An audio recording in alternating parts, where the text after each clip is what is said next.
All right, ladies and gentlemen, looks like we're making noise now. We have a full house today.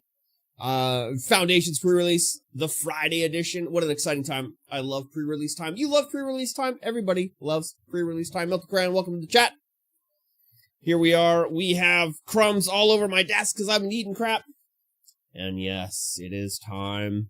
Everyone is done building. We've got everyone set up. 32 players. We maxed out the event. Well, maxed out. We can get more in here. We can definitely get more in here. We got more seats for more people.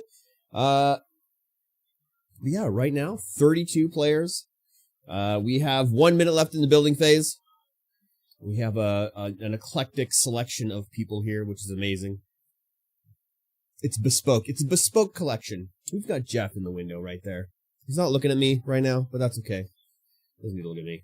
I think I've got too many lights on. It's very bright right now. It's extremely bright in here, and that's okay. We're gonna have 5 rounds of Magic tonight for a booster box prize. I think anyway. I think it's a booster box prize. We're gonna have to go ahead and cram some more caffeine in our face pretty quickly here, because it's it's one of those days. It's Friday. It's a beautiful day, Friday, but it's also a double job day. All right, looks like deck construction has been completed. Round 1 pairings. They're explaining table 1 to people. We're going to see who is on table 1 today. Right now, we have Alex and Devin. Very good. We're going to go ahead and adjust the... Oh, no. The table's crooked.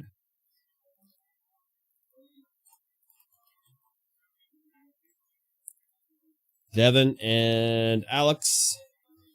Alex Tompkins, friend of the store. We're going to have to rotate the table ever so slightly. There we go. We've got people on the table. Let's transition over.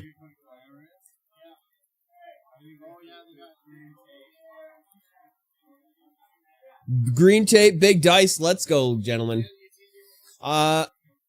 We better go out there and make sure everyone can find their opponents. I will be right back while we do that.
All right, looks like we're starting. We had a lot of people just hanging out, waiting to start. I was trying to make sure everyone knew who their opponents were. 3 double strike. That's a lot of damage. Ox goes ahead and untap. What's he got out there? A helpful hunter. Best cat. Look at this cat. Look at how cute that cat is. When his creature enters, draws a card.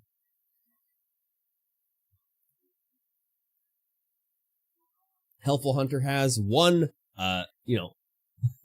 thing of a feather in his cap. Leyline axe with a mischievous mystic. Healer Hawk hit the field. 1/1 lifelink for 1. Flying seems good. Seems like a good card.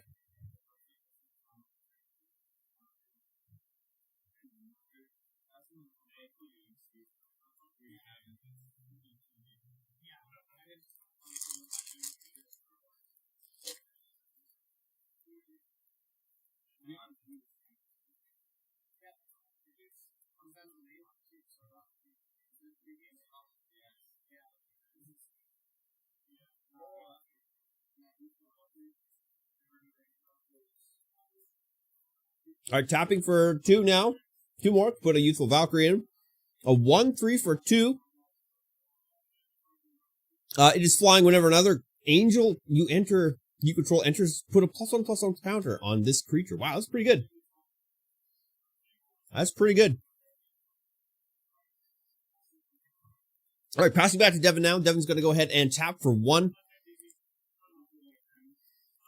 Playing Witness Protection on his Youthful Valkyrie. Losing its all abilities, turning it into a +1/+1. Or a 1/1.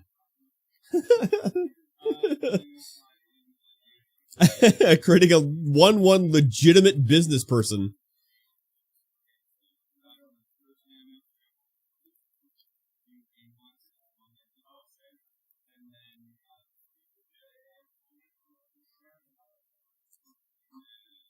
Perky!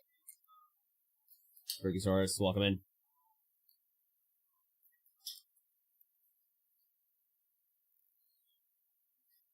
Devin is playing silverback cards. His cards are backed in silver, so they have like a silver border around it, which makes them seem like they are uncards, which like they're not legally playable, but they are, because he just opened them today. What just happened? A gnarled colony. A 2/2 for 2 with kicker 3. If this creature was kicked, enters with 2 +1/+1 counters on it. Each creature you control with a +1/+1 counter on it has trample. Wow. That's pretty good.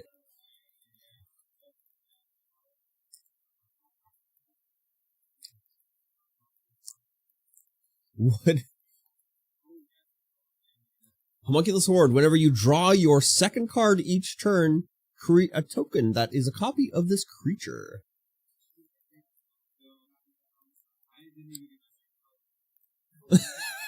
Wow. Alex is gonna scoop. I got the player names backwards. This is Alex. This is Devin. We're hoping that this event is going to get Devin excited about doing sealed events, maybe even getting into some 60 card. Because we love 60 card around here. We love 100 card around here. You know what? We just love every event around here. All right, we're going to game 2.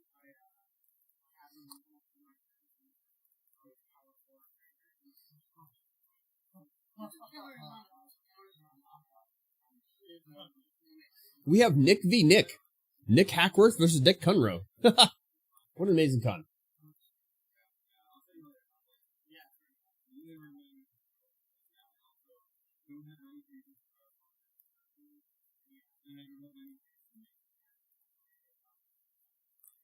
All right, I'm going to go ahead and grab myself a caffeinated beverage.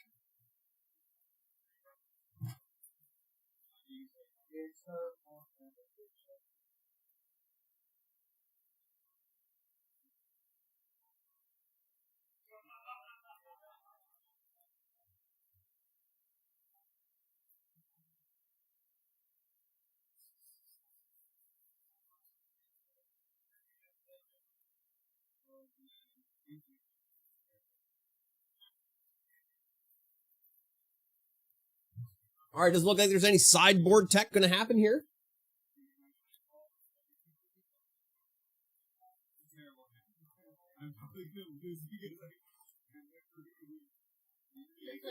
Alex starts us off with a 4. Oh, the Leyline Axe. Dropping in immediately again. That's disgusting. Absolutely disgusting.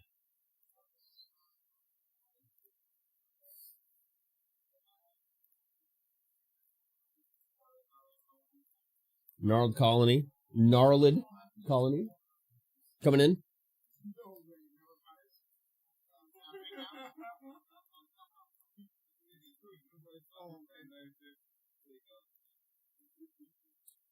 And a Firebrand Archer coming in. It's a 2/1 for 2. Whenever you cast a non-creature spell, this creature deals 1 damage to each opponent. And Alex has a Gnarled Colony on board right now. Each creature you throw the +1/+1 counter on it has trample. Seems pretty good. Seems pretty good.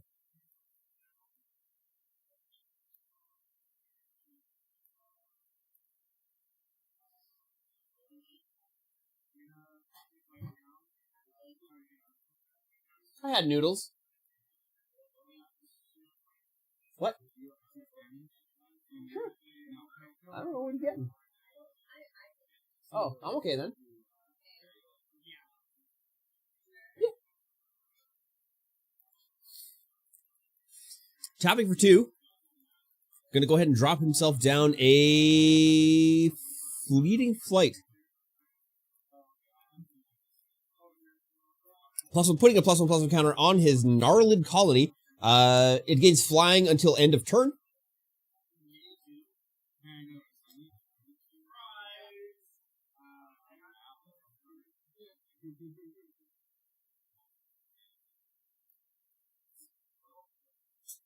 That is 3 damage actually going across to Devin.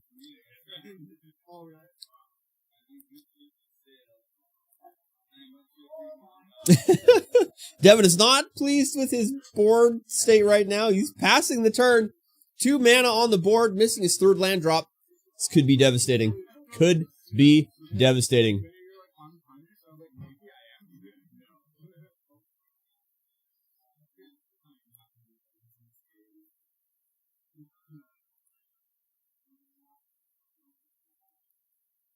Alex deciding what to play now. Tapping for 3. Going to put down a Grow from the Ashes. Kicker 2. Search your library for a basic land card, put it on the play, then shuffle your library. If the spell is kicked, instead, search your library for 2 basic land cards, put them on the battlefield, and then shuffle. It seems expensive for 3. 3 to get 1 land. You put it onto the battlefield untapped, though, so that's pretty good. Kicker 2. So it's 5 mana total for 2 land untapped. It's not good. 3 damage coming across.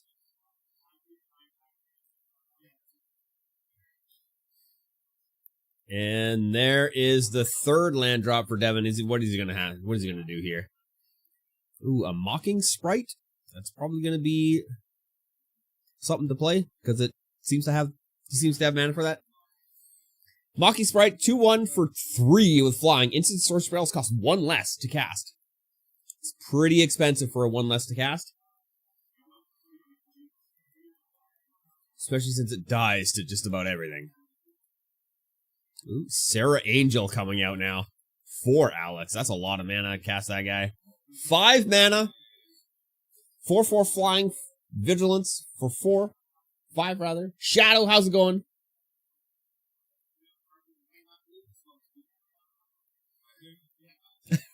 And now passing back to Devin.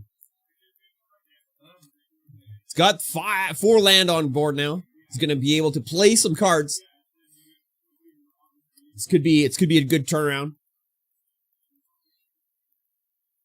Flamewalker Phoenix, a grappling Kraken.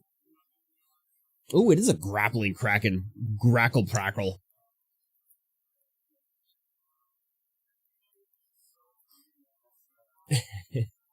Got a slight headache? Oh, I'm sad to hear that, man, guy.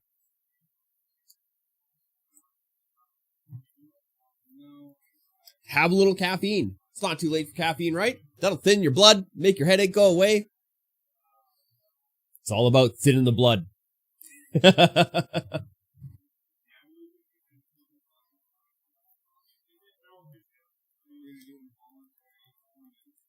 Involuntary employment. Gain control of target creature until end of turn. Untap that creature. It gains haste until end of turn. Create a treasure token. For 4. It's not too bad.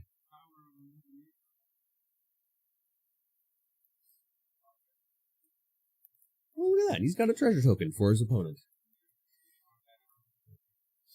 6 in the air. First damage Alex has taken this game. They're talking about spins downs being sequential. You can spin them down, but still confused. How many players are in the store? We have 32 players of the Magic variety playing Magic tonight.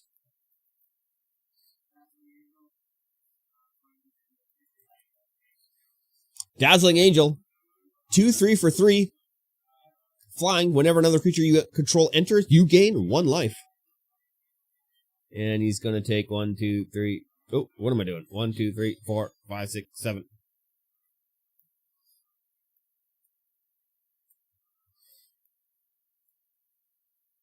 Now we go back to Devin here. Tapping for 3.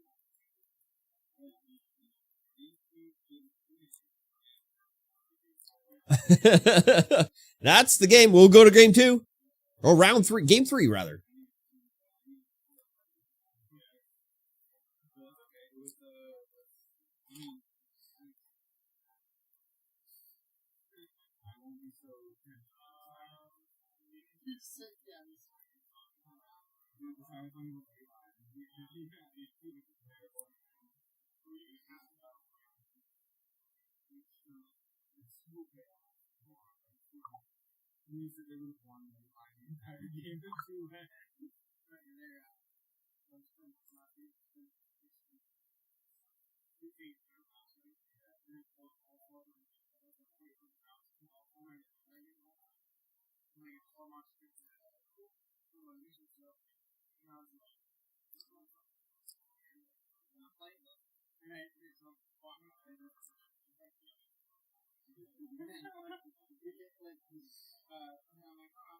No sideboard tech coming in tonight. Right here. Right here.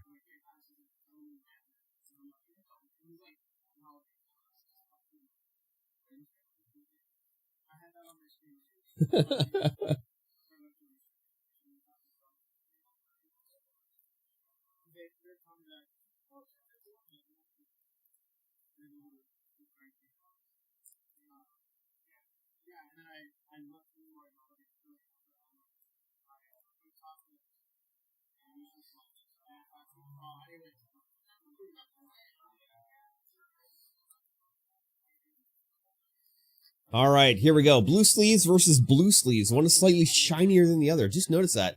Devin's going to play. Of course, that's what you do when you're playing Magic. You play the game. And you play first, because playing first is the bomb. Looks like he's got... Alex has some lands, some things, but I don't think he's going to keep it. I don't think Devin keeps this either. I don't think that's beneficial for him to do, because he doesn't have... he's got 2 lands, 3 lands. Never mind. This is something he can keep. He can go ahead and keep this.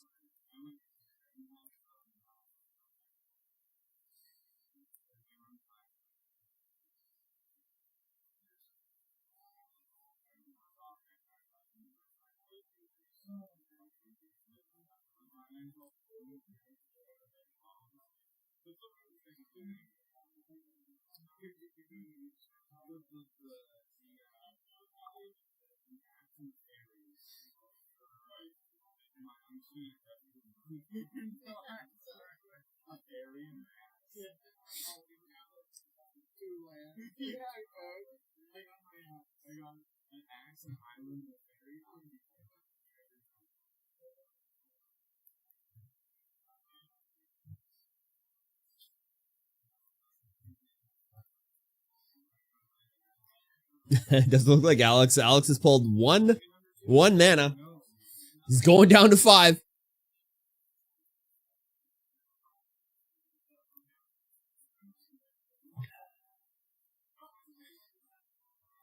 And my restream chat is not working right now.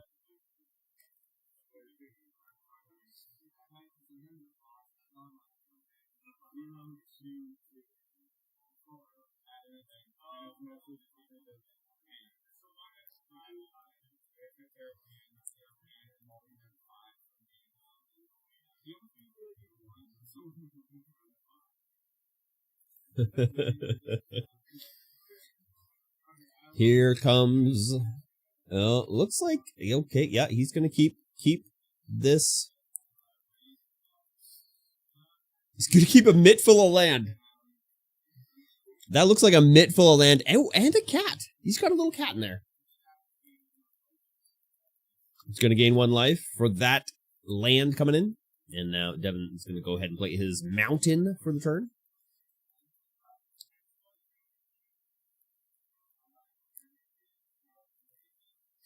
And is going to pass the turn. No turn 2 play. Alex will have a turn 2 play here. He's going to play out the draw kitty. Helpful Hunter. There he is in all his glory. Right there.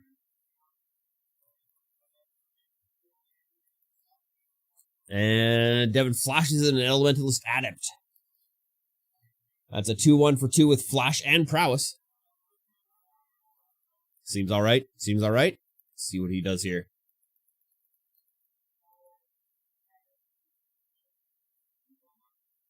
And a Mocking Sprite coming in.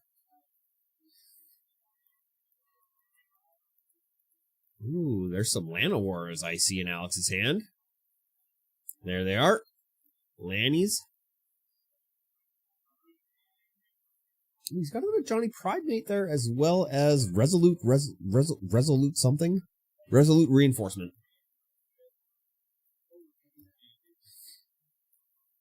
Oh.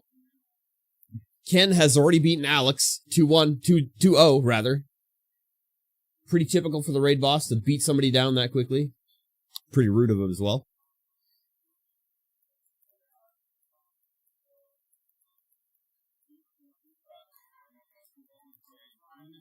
The grip. Involuntary employment coming in. He's gonna grip something. What are you gonna play? What are you gonna target?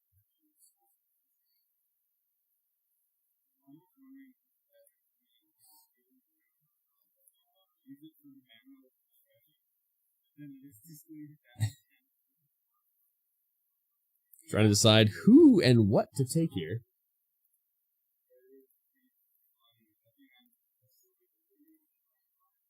He's taking the cat.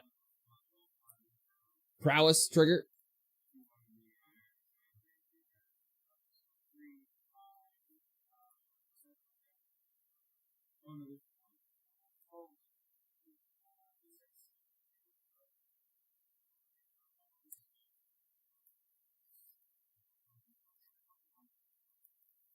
And that's 6 damage to Alex. With that quick play.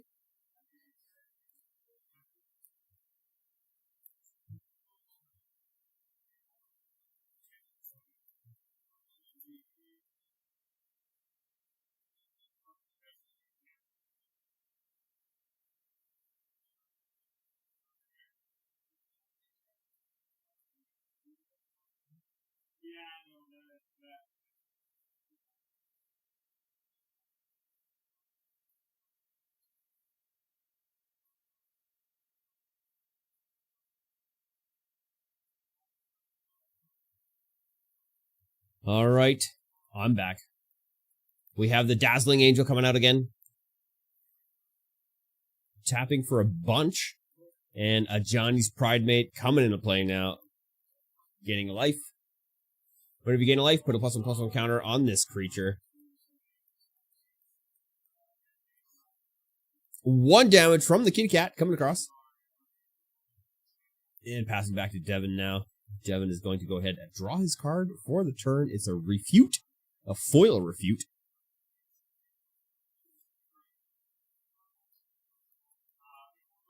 Tapping for 2 potential? A 2 potential? Potentially 2? Potentially 2. Ooh, 2. Mischievous Mystic. Flying 2/1. Whenever you draw a second card each turn, create a 1/1 blue fairy creature token with flying? Is fairies coming back into standard? Are we just ferrying all over the place? What's the fairy pool like?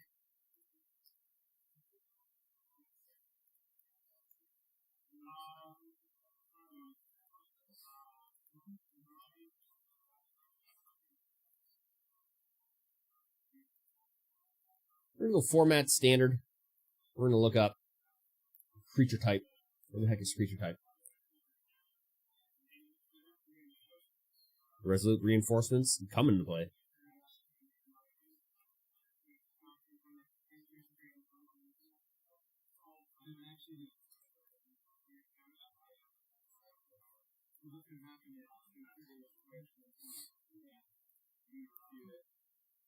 There's the refute coming in.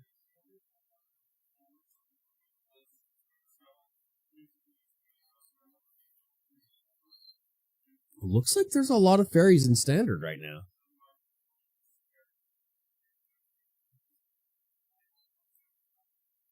Oh wait, no, that didn't display. Oh, that's standard display. No, give me a better search.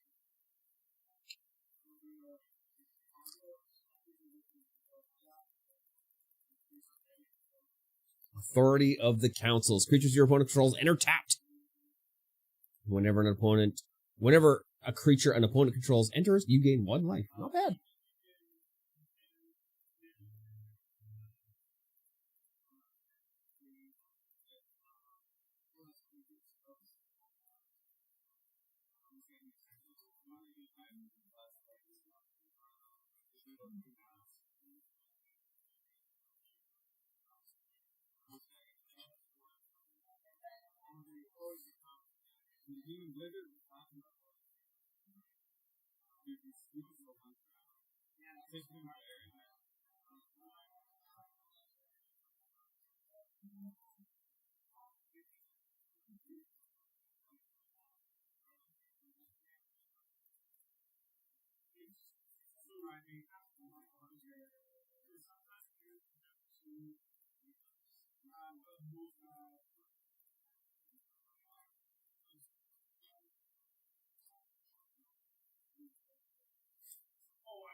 That's a pass from Alex. It's going to leave everyone open for blocking. Because the prowess triggers are coming in strong.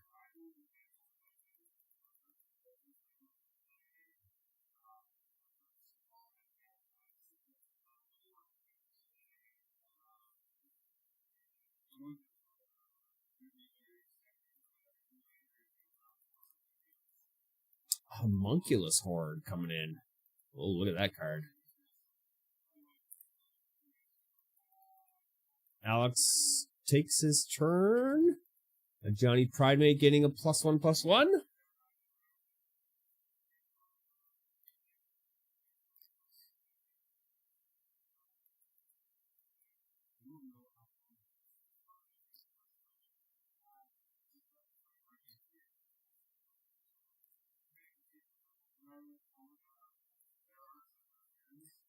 Gnarlid Colony entering with a +1/+1.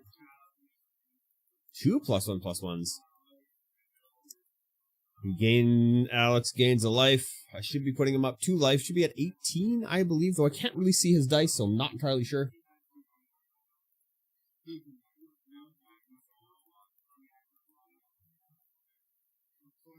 Johnny's Pridemate is currently a +5, 5/5. And Devin's only got 2 1s to block with.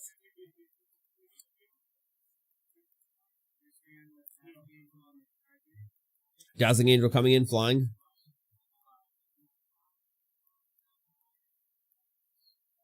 Five damage. Why was that 5 damage? I don't know. Though I did get the damage right. I'm right on damage.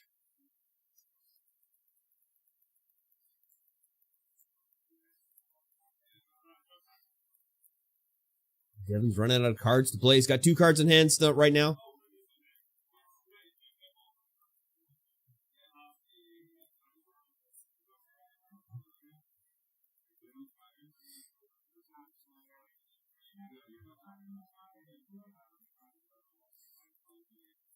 Four damage coming across in the air.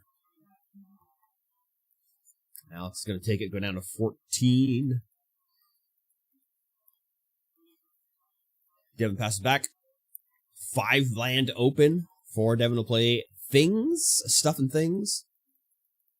Another plane's coming across. Tapping for 3. Grow from the ashes. Gonna kick it. Grabbing himself 2 lands. And putting them into the field untapped.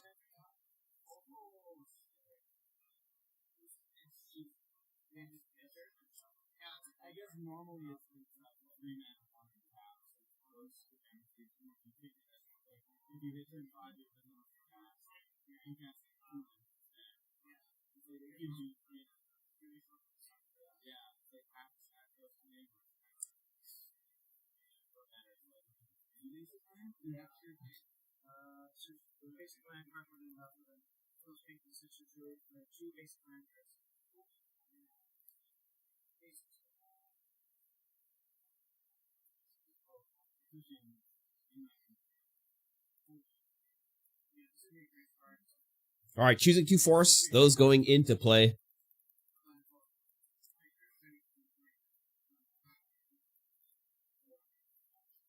One of them looks to be a foily forest, which is hiding underneath his other forest.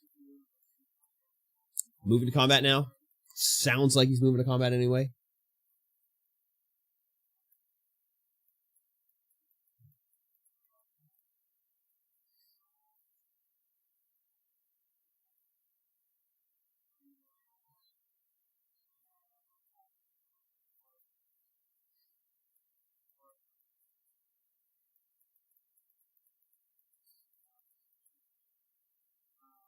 Debating what to do here. He's got 1 open, 2 open blockers. Here we go. Big swing coming in. 5/5, 4/4, and a 2/3 coming across. Thrill of possibility happening. to draw 2 cards. Triggering prowess. Oh, you draw 2 cards. Whenever you draw a second card each turn, so on his opponent's turn as well, and that's 2 cards, so he gets a +1/+1 or a 1/1 fairy token. Blue fairy creature token with flying.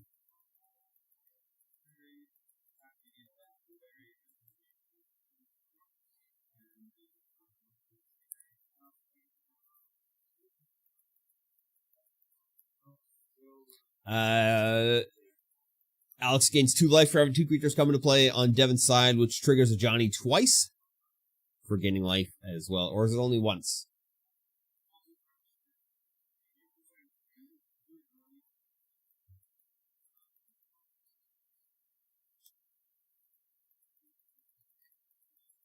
Did Devin draw an answer to all this damage? I don't know if he did. We're going to go ahead and go to blockers here. See what happens.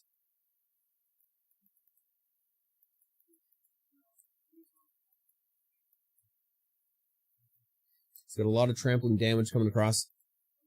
The homunculus horde moving into block position.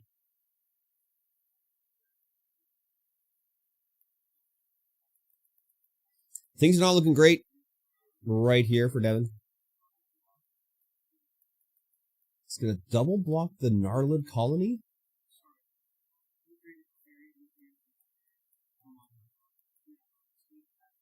Yeah, didn't get that second life gain trigger to get a Johnny's Pride Mate up another +1/+1. So that is a 7/7.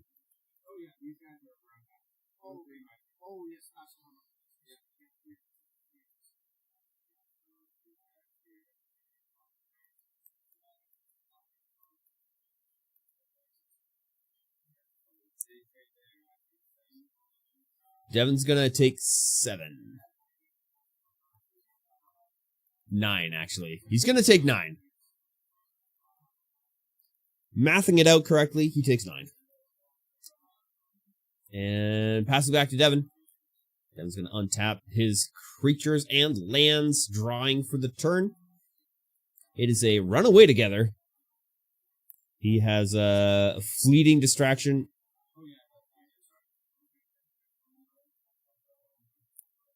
It's actually kind of nice casting for players who aren't,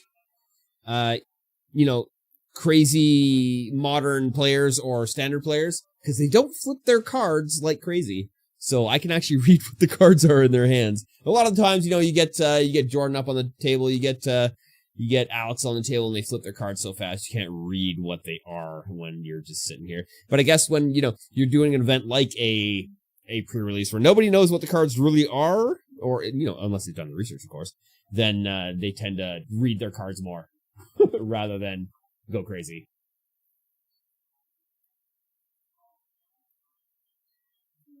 Oh, there's combat declared coming in with everything.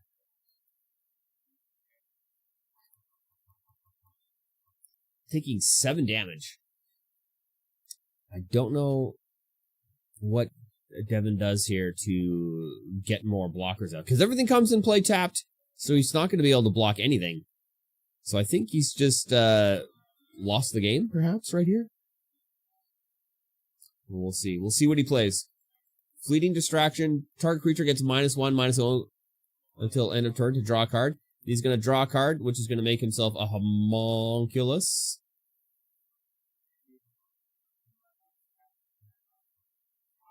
That homunculus comes into play tap. Alex gains a life.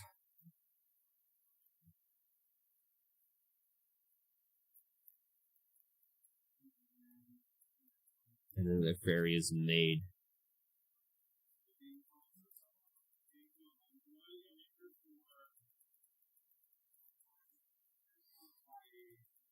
What is he playing? A Tolarian Terror.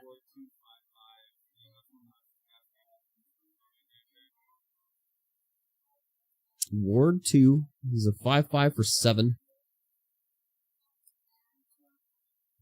I don't know. I don't know. I don't think Devin gets out of this. I think this is the game right here. He's tapped himself right out. It's time. That's it. That's the game. Is it? He's looking at his hand. What does he got?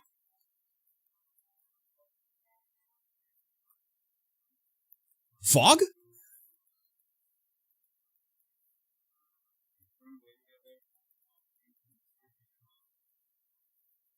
Run away together, returning. Choose 2 target creatures controlled by different players. Return by different players. 2 creatures controlled by different players. You can't, that's not how it works. You can't do it like that.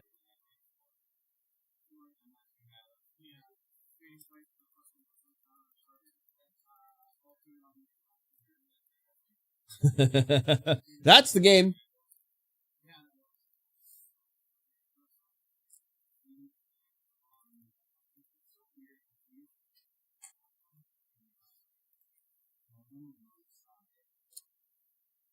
Here is the hub as we are sitting.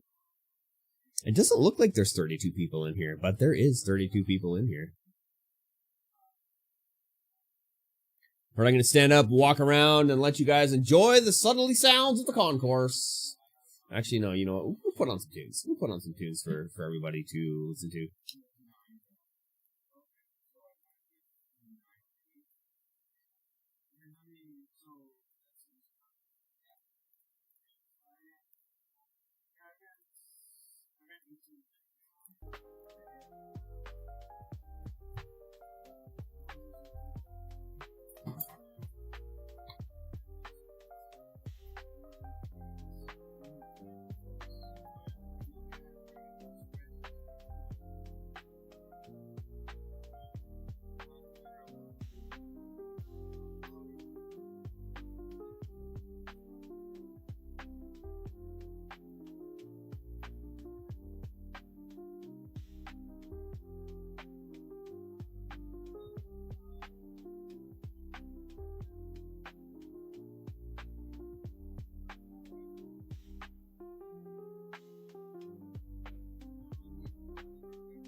All right, 3 minutes left in the round.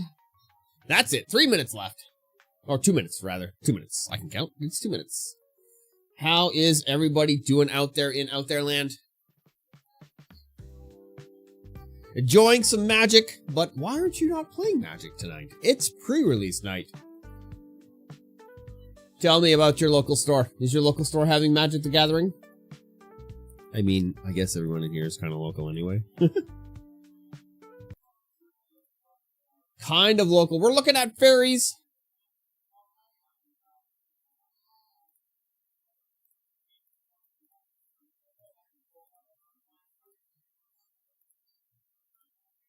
Seeing what kind of fairies are available, in Standard right now.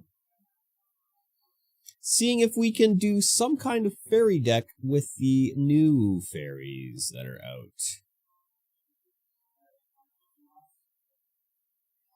Mocking Sprite is a reprint from... It looks like it's mostly just all the fairies from Wilds of Eldraine.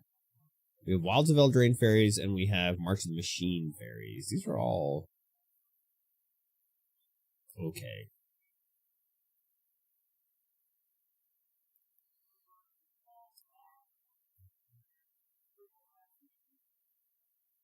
A human fairy detective. Kellen. Oh, we do have a new fairy, which is what one of the guys out there is talking about. Kellen Planar Trailblazer.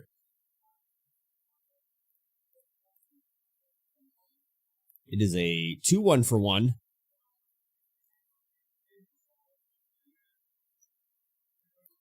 For 1 on a red, if Kellen is a scout, it becomes a human fairy detective and gains whenever Kellen deals combat damage to a player, exile the top card of your library. You may play that card this turn. For 2 in a red, if Kellen is a detective, it becomes a 3/2 human fairy rogue and gains double strike. Seems good. A little level up mechanic on there. All right, sounds like it's time.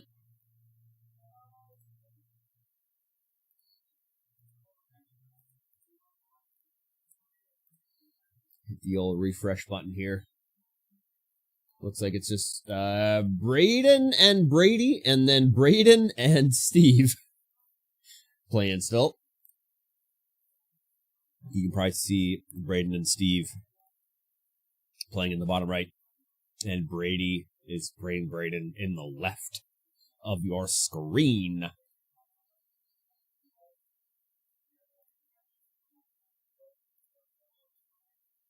Who might we see on table 1? We might see a lot of people, actually. We might see Jesse, we might see Garion, we might see Jeff, we might see Nick. There's so many people we can still see on table 1.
I think it's time to move the people viewer, the concourse camera.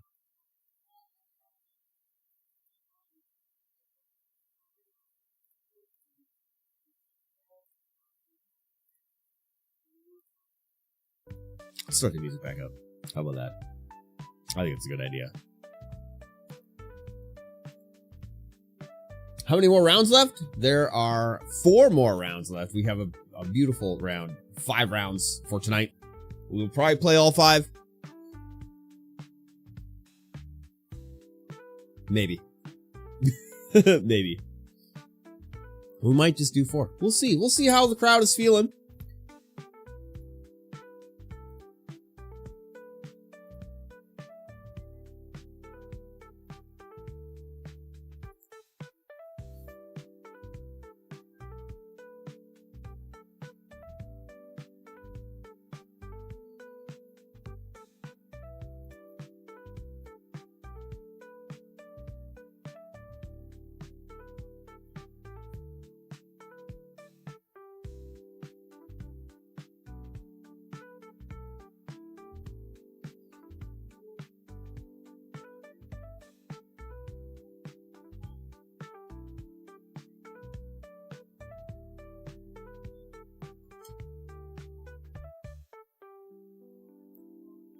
All right, sounds like Braden and Steve have reported. Braden and Brady still sitting there doing their turns. The Friday crowd is a little bit more competitive than the other crowds when they come in.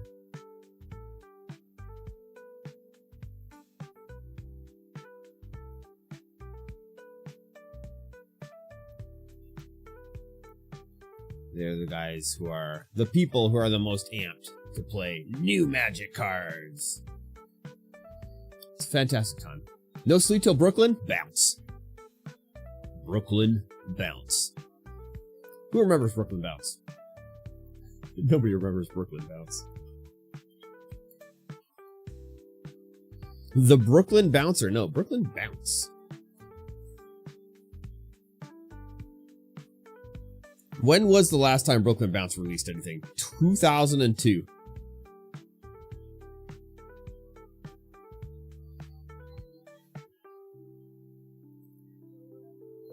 They put out an album called BB Nation.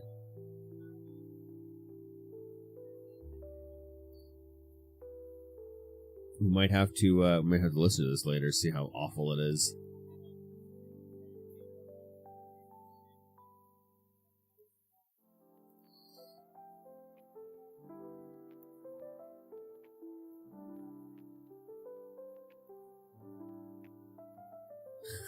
There's a song on it called Trance-Generated Acid Phase.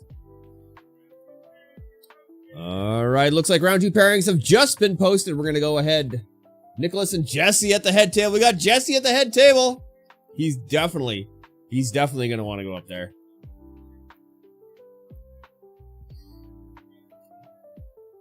I am a fan. This is Jesse's second time to the head table. It's exciting. Eisen Funk Pong.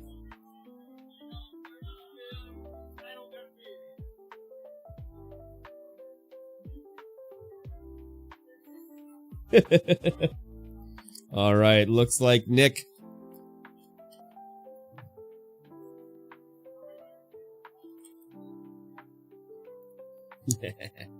Nick and Jesse.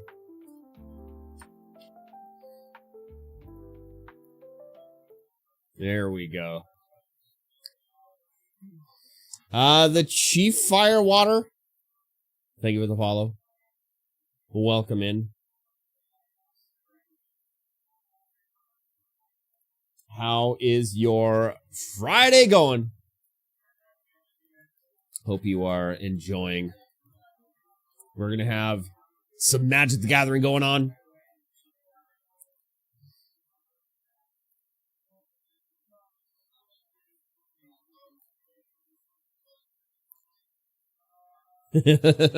Let's go.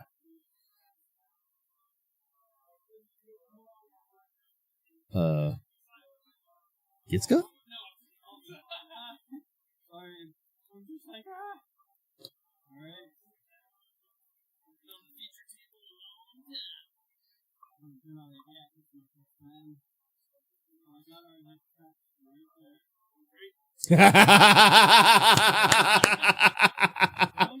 Oh, man. I don't know how I knew. I don't know how I knew. I just knew. Oh, man. Just in case,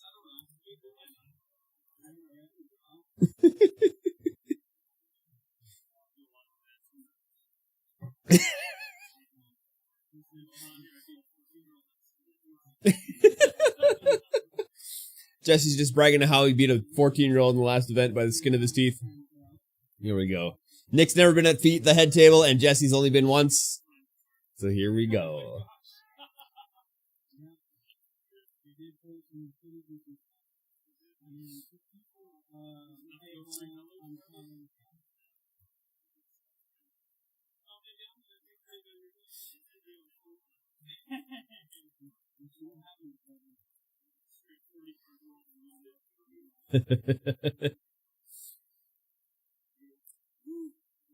Jesse gonna get beat? Maybe. We'll see. We'll see.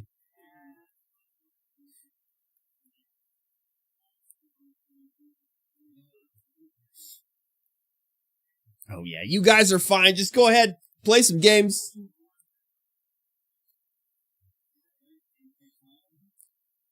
There's a toonie on the desk, and I have no idea why. All right, decks have been cut.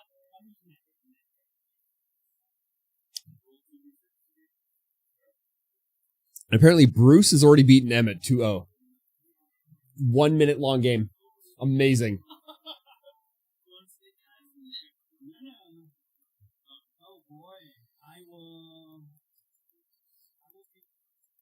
Nick is going to take the play on this action here. Jesse's playing a little bit too close to the chest. Can't tell what he's got. Nick's only got one land in head. Don't ask SQL developers to help with moving furniture. They drop tables. They both decide to mulligan. Ba-dumps. Ba-dumps, ba-dumps, ba-dum, ba-bum.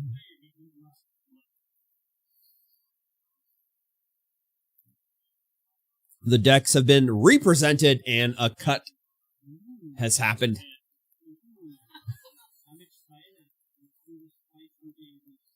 Did he give him spice? Is there spice that's happening here? Let's see. Let's see. What do you got, Nick? What do you got? You got lands, you got spells, you got creatures. Looks like you got a mid of things you can play. Jesse's got 1 land, 2 land, 3 lands. I think, I mean, you just kind of have to play that. The starting has happened. And there is 1 foily mountain on Nick's table. Look at that land. Basic land. It's a basic land mountain. It's foil. What do you call a cow in an earthquake? Milkshake? I don't know. And a mountain coming in for Jesse as well. Nick gets a second land drop. Swamp. Tapping for 2. Going to play out a Axgard Cavalry. A 2/2 for 2. Whenever a creature gains hasted, target creature gains hasted until end of turn by tapping.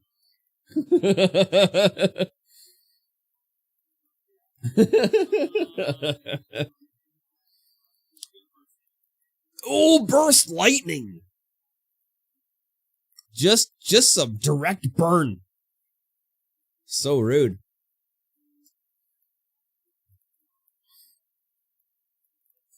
Both playing Gruul. No, not Gruul. What is? I don't even know. Jesse's cooked now. Is he? Swiftfoot Boots coming in the field for Jesse. And Nick goes to his 3rd turn.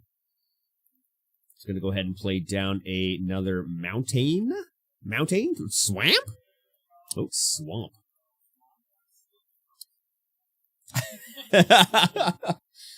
Jesse is glad that he's only playing 2 colors. Vengeful Blood Witch. Tapping for 3. That Vengeful Blood Witch, I think, is going to come out now. Oh, no. Crackling Cyclops is a 0/4 for 3. Whenever you cast a non-creature spell, this creature gets +3/+0 until end of turn. Look at him. Look at how angry he is. It's crackling. Just eyeballs.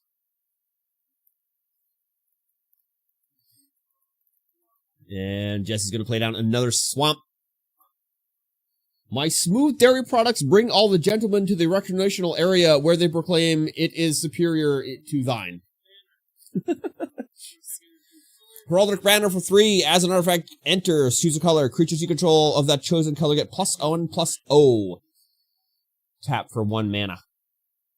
Tap for 1 of the chosen color.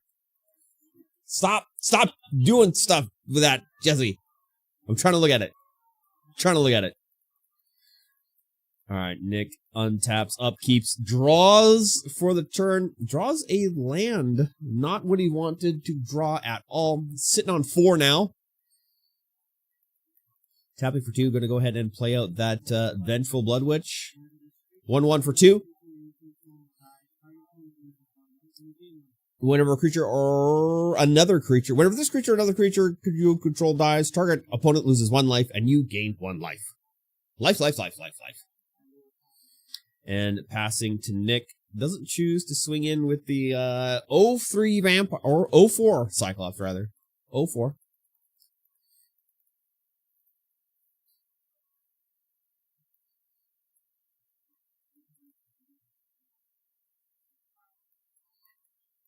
Jesse is now deciding what he is going to do with his 3 lands. They're tapping for 3. And a Scrawling Crawler.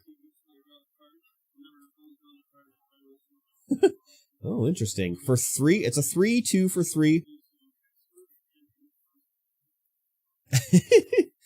At the beginning of your upkeep, each player draws a card. Whenever an opponent draws a card, that player loses 1 life, and he's attached the Swift Foot Boots to it. The Swifty Foot Boots.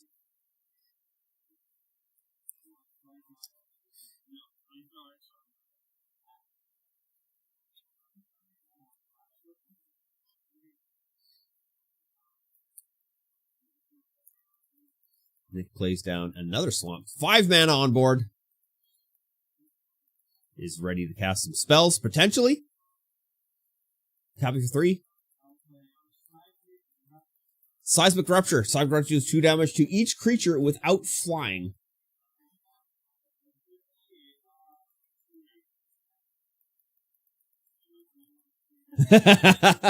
And of course, Swiftfoot Boots gains Hexproof, but Hexproof does not protect against all. When the keyword is all, there's no protection. Here's 3 damage coming across the board. Jesse goes down to 17. Oh, but he loses 1 from the vampire.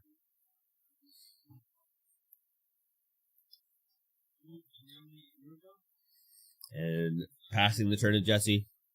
Needs that 4th land. Didn't get it. Not even close. Sad times. Tapping for 4. Solemn Simulacrum. For 4, it's a 2/2. When this creature enters, you may search your library for a basic land card, putting a card into the battlefield tap, then shuffle. When this creature dies, you may draw a card. And he will pass the turn now. Sad Robot.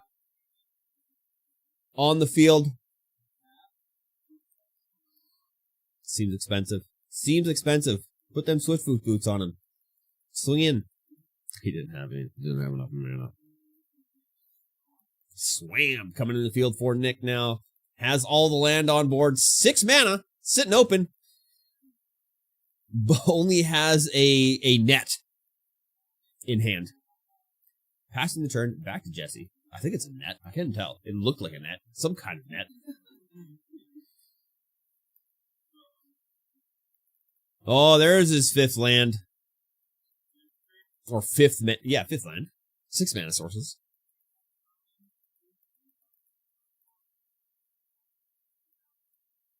Do it. Play a card. Go ahead. What do you have? It's very hard to read at this angle.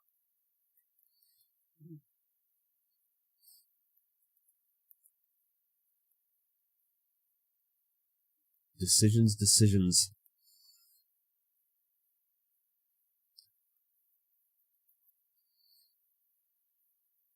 Nick's going to be moving to Hellbent pretty quickly if he plays that. Oh, he's flashing it. What is it? Damn it. I didn't get a chance. To look at it. Tapping for 5. Vampire Soul Caller.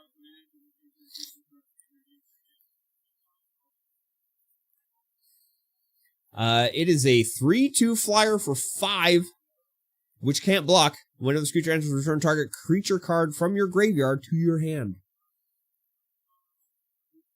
It seems like a terrible card. They both got enough mana to do anything. Absolutely anything.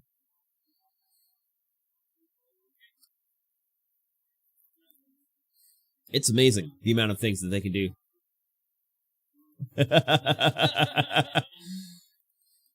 I don't know what Nick drew there, but he just passed the turn instantly.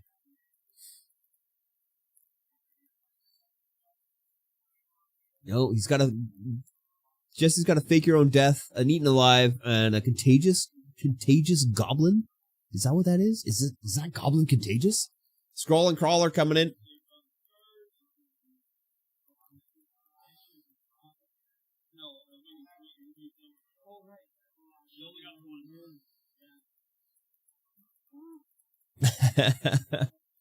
Nick's thinking he's making play errors, but he's not making play errors. Start swinging, Jesse. He's got an 0-4 Cyclops. Put them swift boot boots on. Swing away. Do it. Get crazy. Turn that sideways.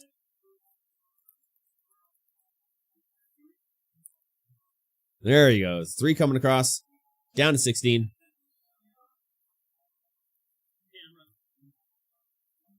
Oh, the camera can't see it. Don't worry.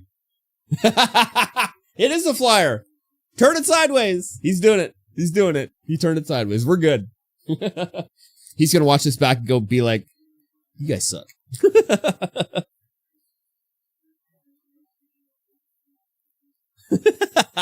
He's done it. Now what to play? 1 black. The swift foot boots go to Scrawling Crawler. Why did... Should have done it. Should have done it.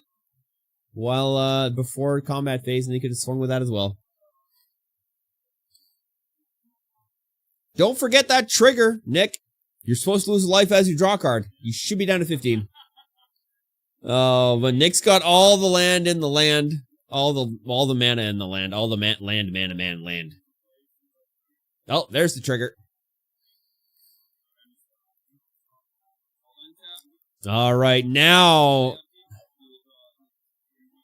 we're card drawing. Nick's going to lose a life for that card. Jesse draws a mountain. Not entirely sure what he needed that, but still good. Drew some kind of other goblin thing? Something Firebrand. Fanatical Firebrand? That's what it is.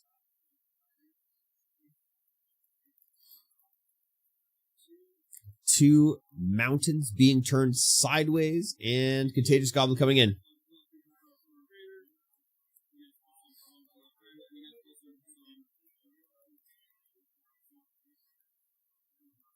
He is red. The Heraldic Banner giving him +1/+0. And Fanatical Firebrand is now in as well. So it has haste. Swap them swift boots over. Start swinging. Swap them over. He's dropping gobbies. Gobbies are here. Yes, that's the play. That's the play. That's the play. He's done it. He's done it. Turn everything sideways. Yes! He's done it. 13 damage coming across. All right. Here we go. What's this? What's this? What is it?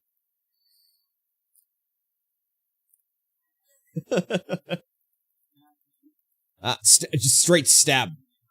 -2, -2.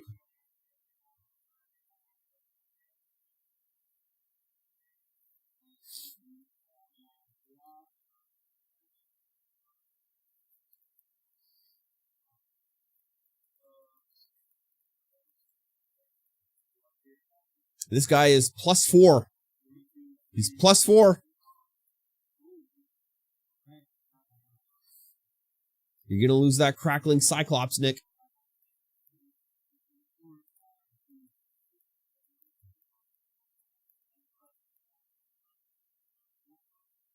Should be 7. Should be taking 7.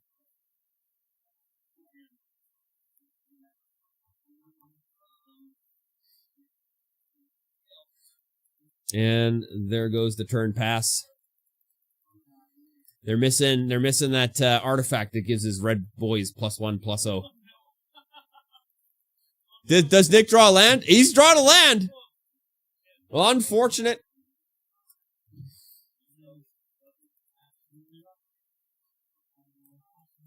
Oh, passing back to Jesse now. Oh, he forgot to take should take 2 damage from there, so it should be down to 5.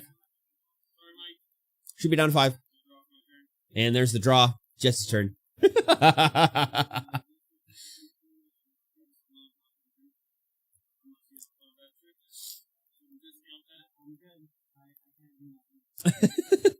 He is playing green, isn't he? He's playing 3 colors. Is that there's what?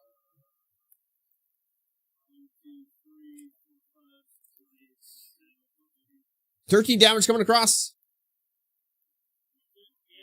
That's game 1 in the books.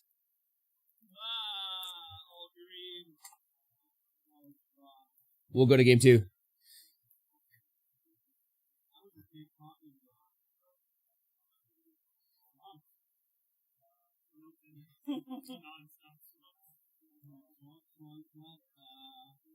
Non-stop swamp he's talking about.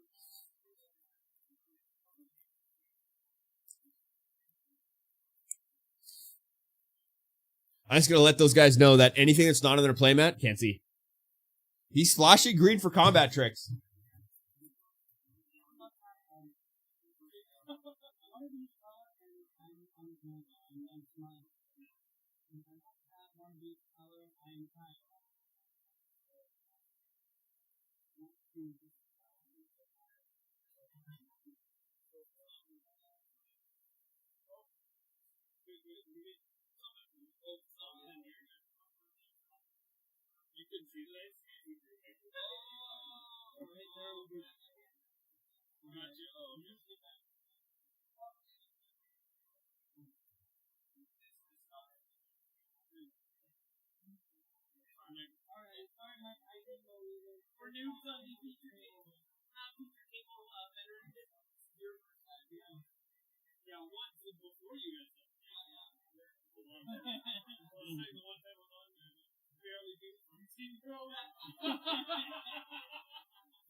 No matter what you play, you're gonna draw my federated rock.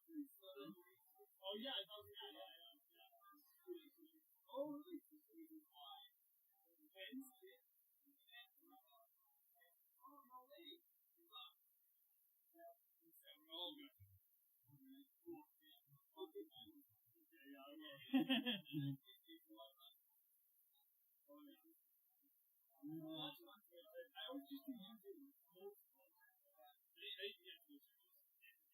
Which school? I gotta grow up.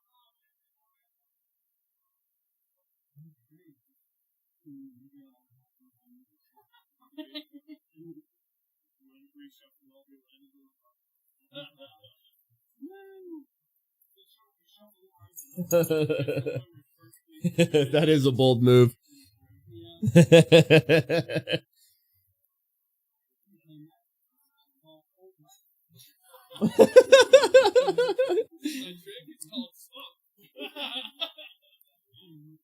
That's not a good trick. Just swamp.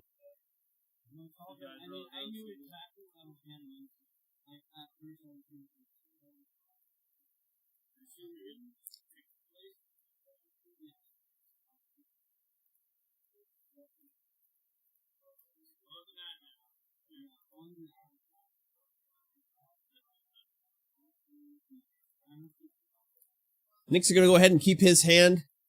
Jesse is not gonna keep his hand. No lands in hand. Ah. Nick's rubbing his hands together like he's got something good going on here.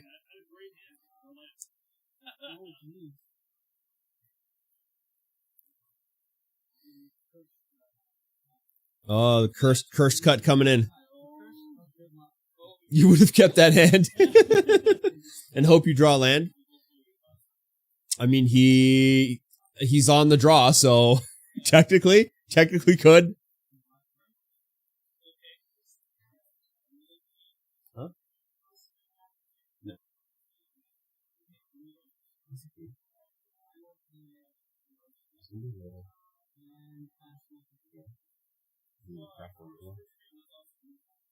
Do you see the juice I cracked from the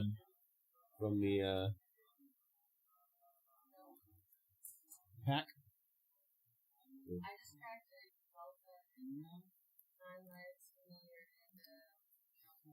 Oh yeah, I cracked one of the One Piece and just got super juice.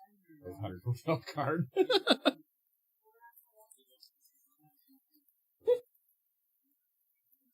Forgetting to use, I guess.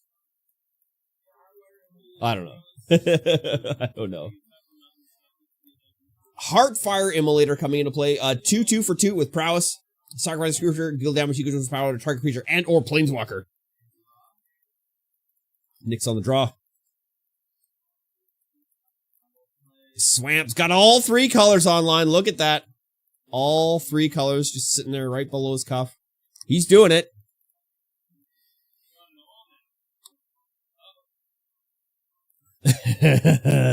Jesse feels like he's in trouble.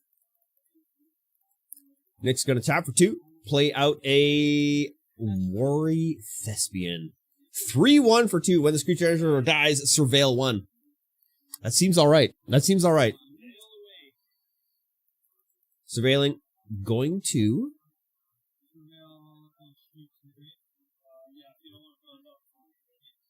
Alright, puts it in the bin. Looks like it is a forest.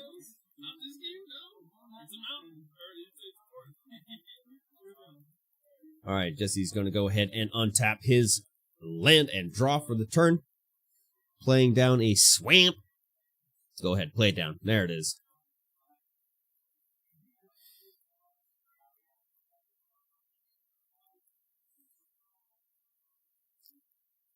And what? I can't tell what he's got on his hand. Playing a little bit too vertical. A little bit vertical. Oh, does he have a what? Very unsure of what to play here.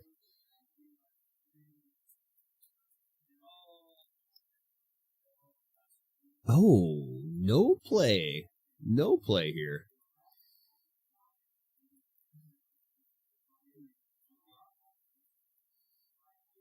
Nick is going to go ahead and draw a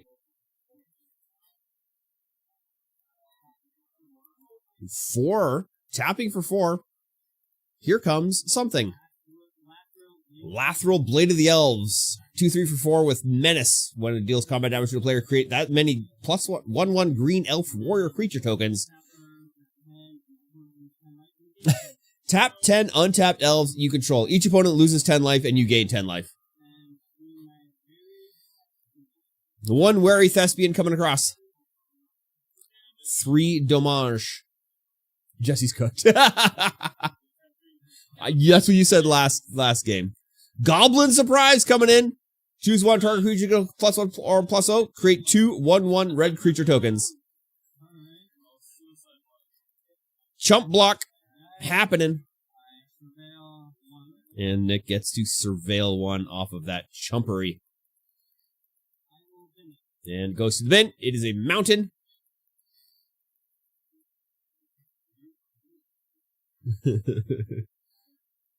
And Jesse draws for the turn. It's going to go ahead and play down another swamp. Keep it even. Keep it even. Where? Oh, okay.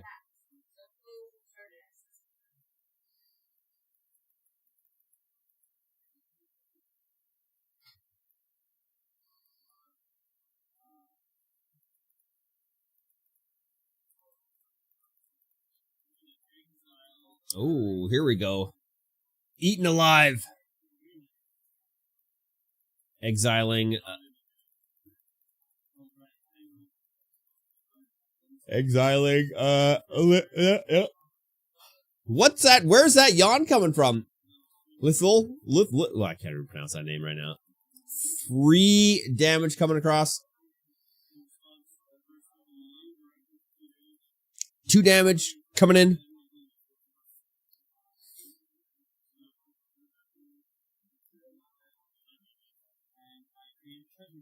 One treasure token now being created.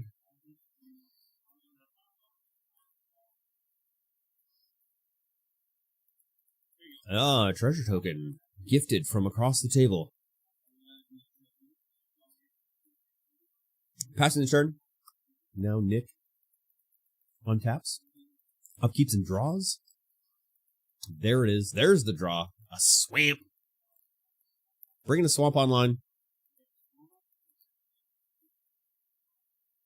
Reclamation Sage. And some other stuff.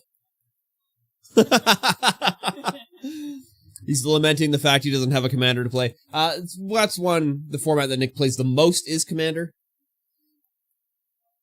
Passing the turn back to Jesse now. Jesse playing a 5th land for the game. Still has 1 more in hand and does have that Sulu vampire guy, but needs one more to play it. Nope, he can play it right now. He does have 5. And that is a 3/2 for 5. The Blood Collar.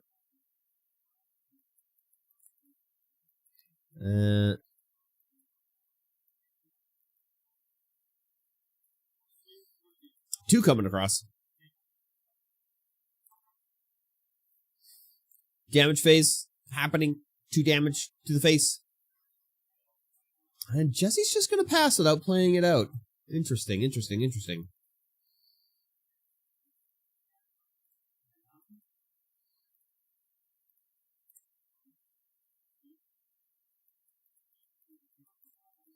Quick draw katana.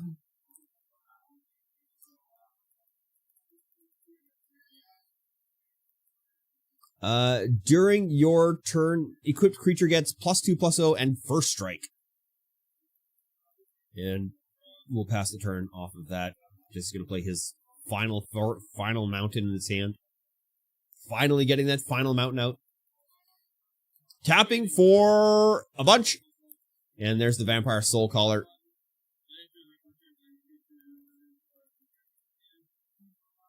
He was waiting. He was waiting because he didn't have a creature card in his graveyard. Waiting to play that. And 2 damage coming across to Nick. Things are looking a little bit grim now. Hopefully Nick draws something here. He has drawn something. It's not a land. It's not a land. It is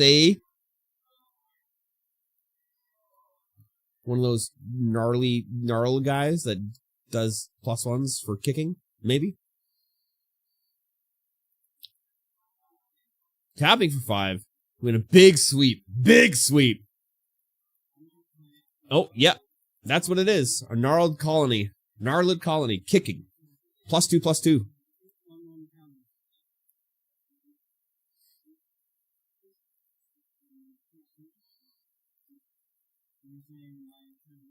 And he's going to crack his treasure token and equipping the quick draw katana to it.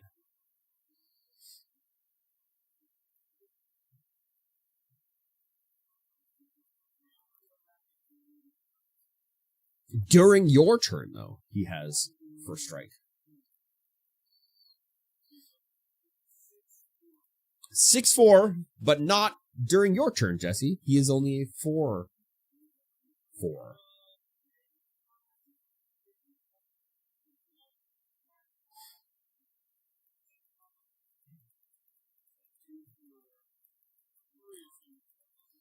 Ooh, a reassembling skeleton. And a courageous goblin hitting the field.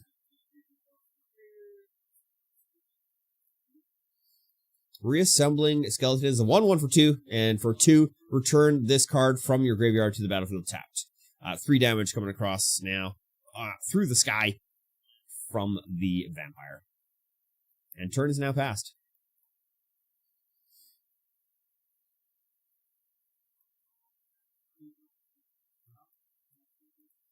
This gnarled colony is very dangerous now. Not so dangerous on Jesse's turn, but very dangerous on Nick's turn.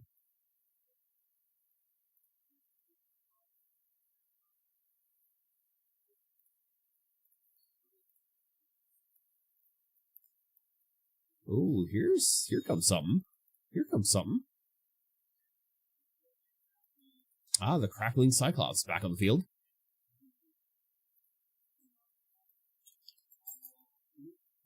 Combat phase being declared. Gnarled colony coming across. It's going to chump block with a reassembling skeleton. And I imagine at the end of the turn, he's going to reassemble that reassembling skeleton.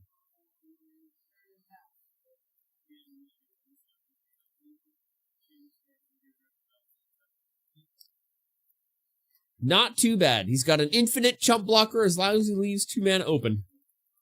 And there's the draw for turn. Ooh, is Hellbent currently? Well, after he plays this card, he will be. Not entirely sure. Oh, that is the one that gives the, that's that artifact. Heraldic Banner. He's going to choose red. Target creature of the chosen color getting +1/+0.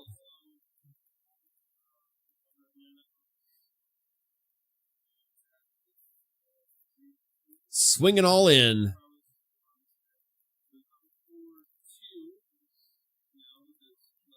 A 4/2, a 3/2, and a 3/3. Oh. 4. The goblins are coming. The goblins are coming. Hyphenated Braden hyphenated last name is leaving. He has dropped. What a guy.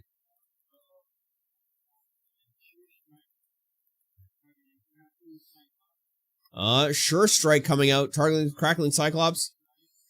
Gains +3/+0. First strike until end of turn. And also gains +3/+0 as that non-creature spell is being played. And is going to go ahead and take 7 damage.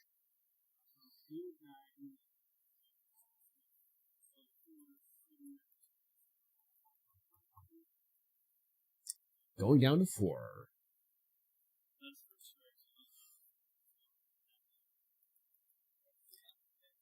Nope, it's not going to deal damage.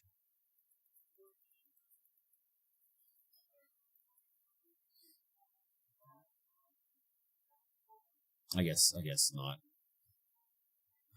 I guess not. Oh, no.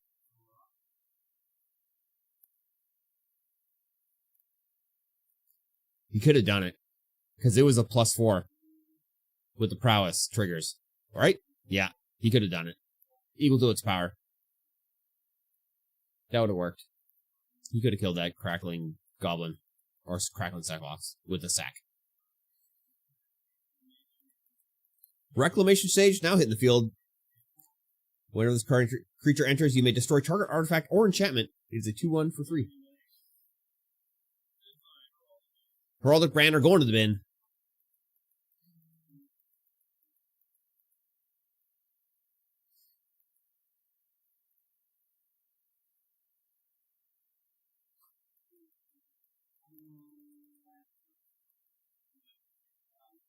And passing the turn back. All he needs to do is give that vampire +1/+1. And that's game.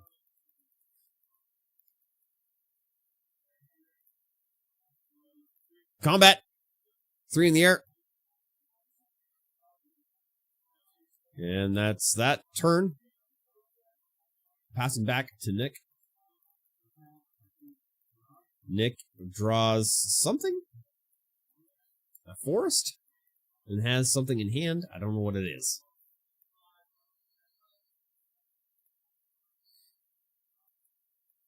He's holding it way too vertical. And I don't recognize the art.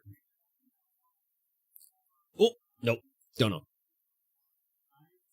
Tapping for 5, though, so whatever it is, we're going to know right now. There it is. Needletooth Pack is a 4/5 for 5 with Morbid. At the beginning of your end step, if a creature you control dies, if a creature dies this turn, put 2 +1/+1 counters on target creature you control. He's chump blocking. And it's going to take 2. Oh no, that's trample. That's more than 2. That's trample. But he's going to concede the game. Zach! The ones of hint tomorrow, 2 p.m. That's correct.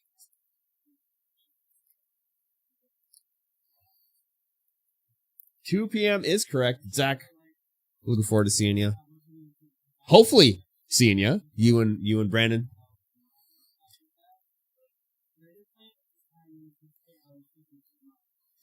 You're not to face off against me. I will be playing tomorrow. My first pre-release since we started. Since we opened this bad boy up.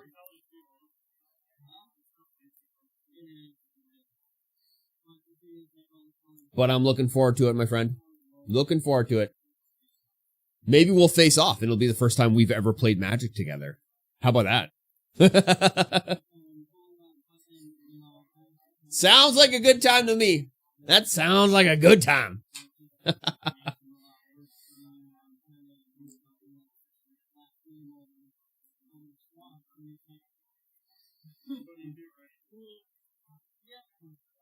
All right, we are waiting for 3 more matches. There's 13 minutes left in the round.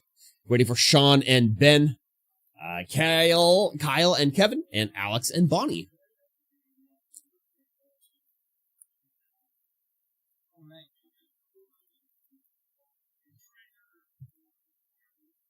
We've got the shot of the concourse, of course.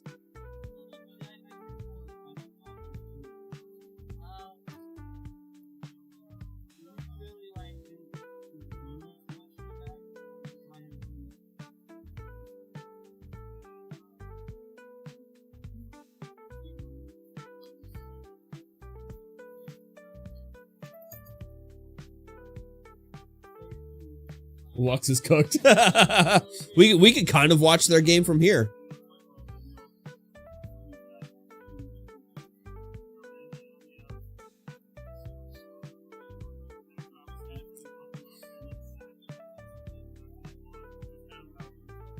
Pizza Cat, welcome in. How are you doing today, Pizza Cat? Store looks busy. Store is busy. We've got 32 people playing games right now. 32 people in the event. Oh, is Braden dropping too? Doesn't look like it. We've only got 1 drop so far. Make sure. GQ Lux for slow play? I could. He is doing a lot of explaining over there to Bonnie. Which is, it's alright. He can do that.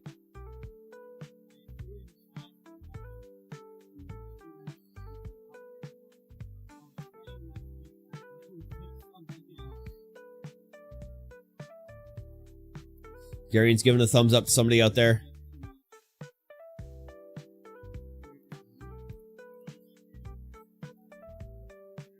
I'll give him a warning. Give him a little warning for slow play. Just running out the timer.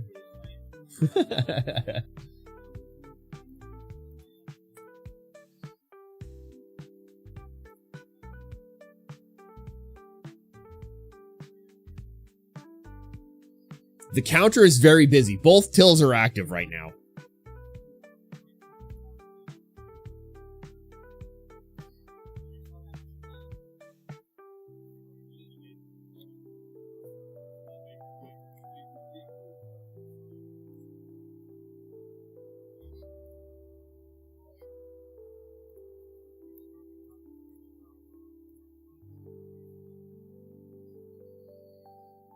Can't, where's Kyle and Kevin playing?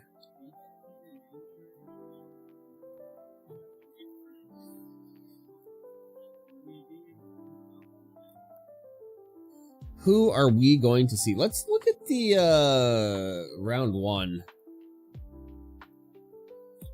Round one standings. Ooh, Ken's got... Did Ken win his round two? What table is he on? Ken went 2-0 against Aaron. Alex went 2-0 against Ian.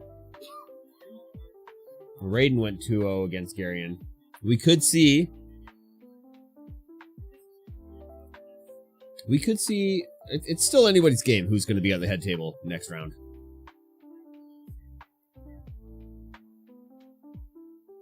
I don't think we're going to see Raiden. I think we're going to see Ken. We're going to see Ken. We could see Jesse again.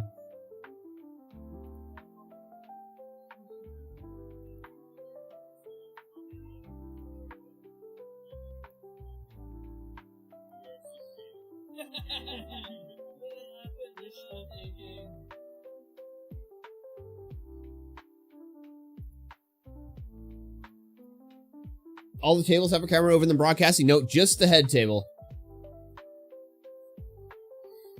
Just these guys right here. They've finished their game though, so.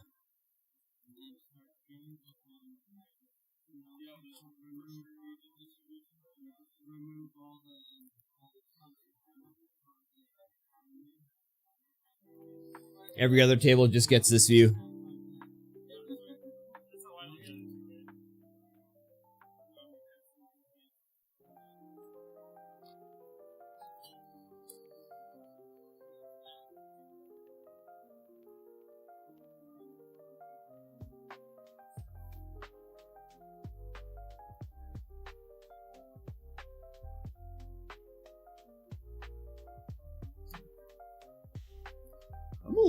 It's a little bit chilly in here.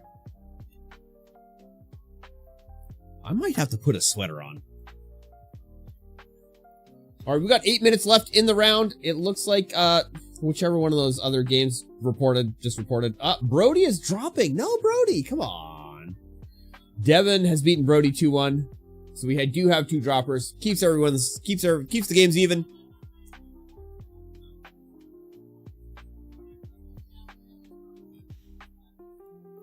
But disappointing. Brody's gonna drop.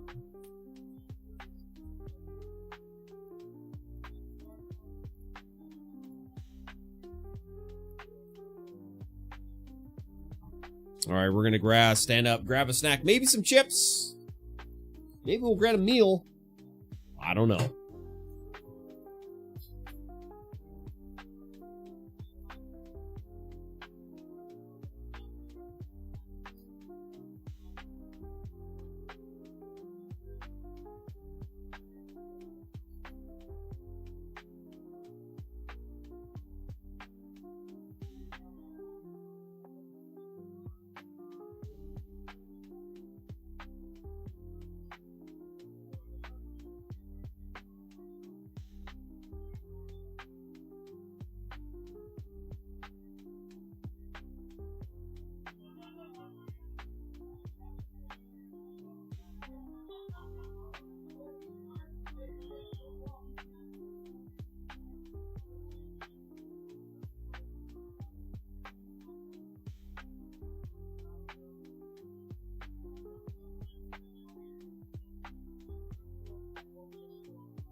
We got one table left to play. We're waiting on Kyle and Kevin.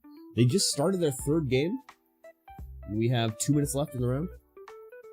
We'll go out there and let them know that they have very few minutes left in the round.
Wonder how I change stuff on my live dashboard here.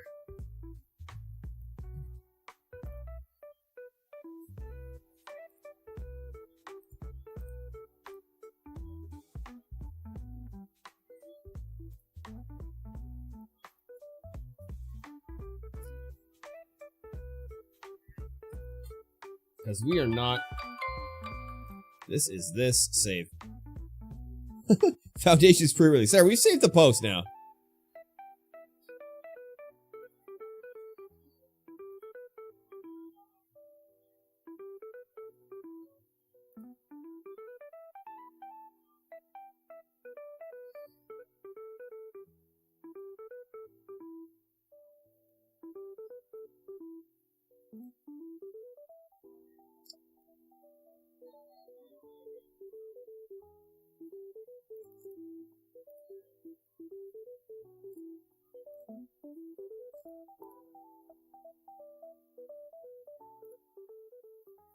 All right, gonna check my food.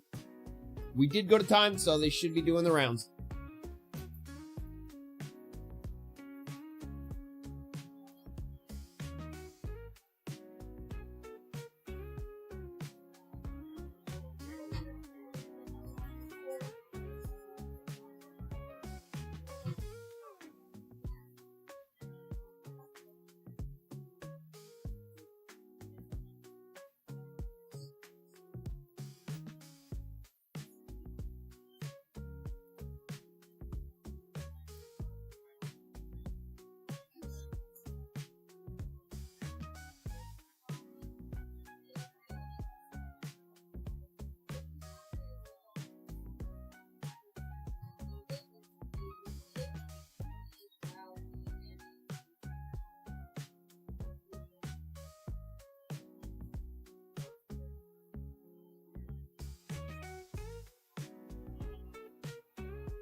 Ow, burning.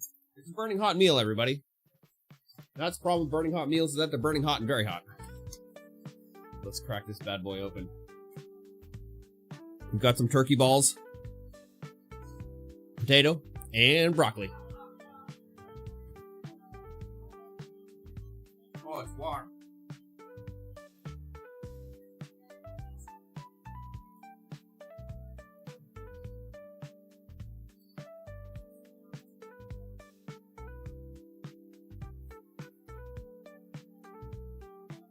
All right.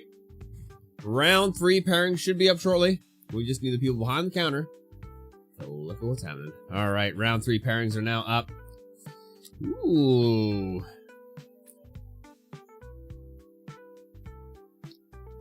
Head table. It's going to be Alex. Alex making his triumphant return to head table. And a person who is not a stranger to the head table at all, Ben.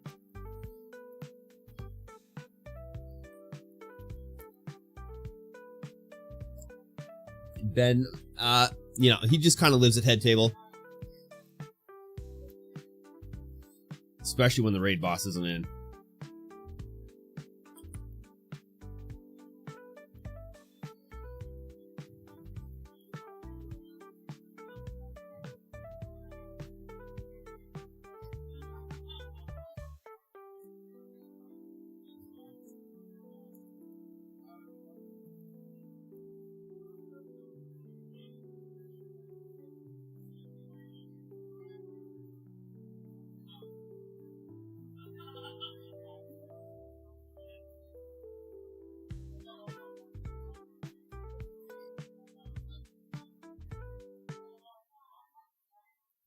I'm gonna go silent while I eat a little bit here. So expect me to pick up in the middle of the first game. Doing okay. Sweet couple, I think. Yeah. I fought through my first and first round. Oh yeah. It was pretty good. Bora, hey baby. I will let Matt know that you miss him. Oh, hey. There he is right there. You can see him. There he is. He's right there. Okay, now I'm gonna eat.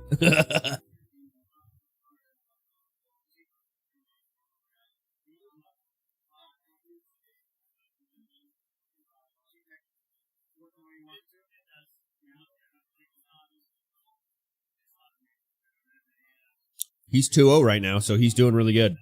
I'm surprised he's not on head table.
Draw.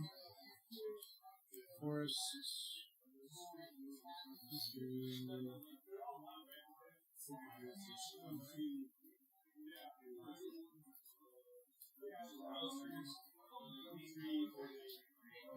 Grow from the ashes. Yep. Not kicked.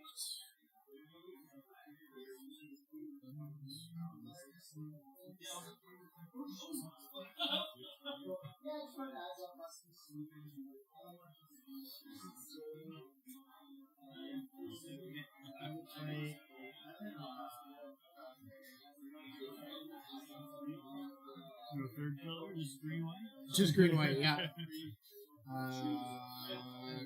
Combat flyer for one.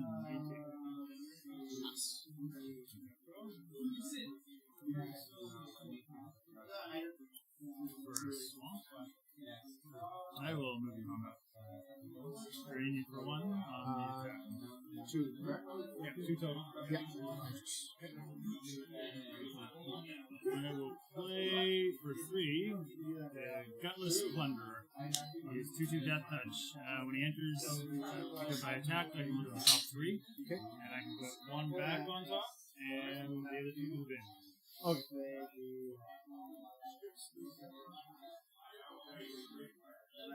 So, I'll put the Hungry Ghoul and another Plunderer into the bin. Sounds good. Go ahead. Draw.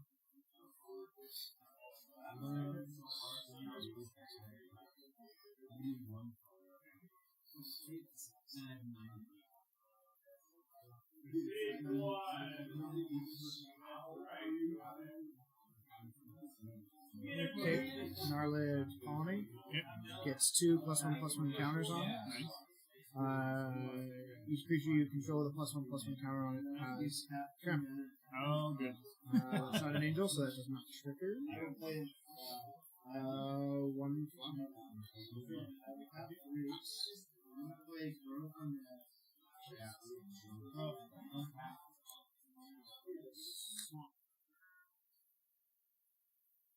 All right, food has been consumed. We are back. Ben plays another swamp, passes the turn. Alex untaps. 5 land on side for Alex, 4 for Ben. Alex draws an authority of the consoles. Creatures your opponent control enter tapped. Whenever a creature your opponent control enters, you gain 1 life. Life gain Tappery online. Ben is not impressed by the turn of events that's happened. And Wary Thespian looks like it's going to be played now. We saw, of course, that last game. Surveil 1. 3-1 for 2.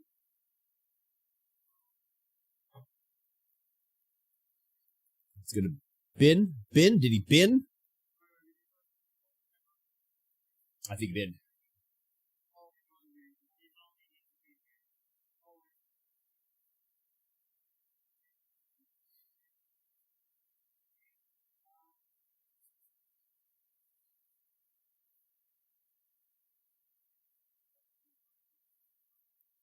Turning everything sideways that he can. 5 damage coming in. 1 in the air, 4 on the ground. Blocking. Here's the combat trick.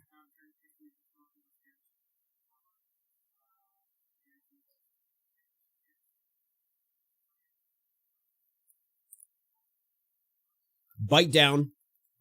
Doing damage to get rid of the Death Toucher as he's declared blocker, so that the Gnarlid Colony does not take any damage. Instead, it just destroys the Death Toucher.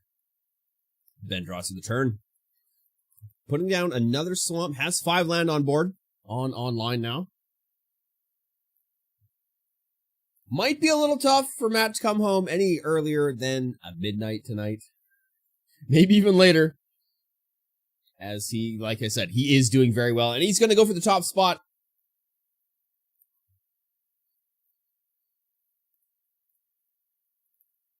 I'm sure the prize structure for tonight is very, very large. 1 red, 5 black, 4 black. Not going to tap it like that. Thinking of something else here. Does have a Liliana in hand, plus a Burst Lightning, Brazen Scout, and Gorehorn Raider.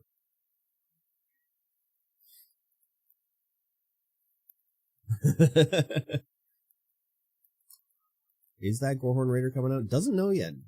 Very, very thinking, very thinking. I'm excited to see what, oh,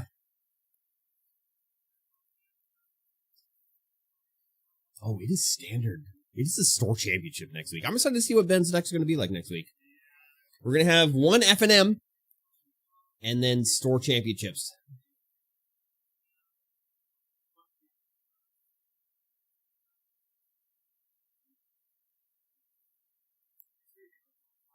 Forgot to adjust Ben's life.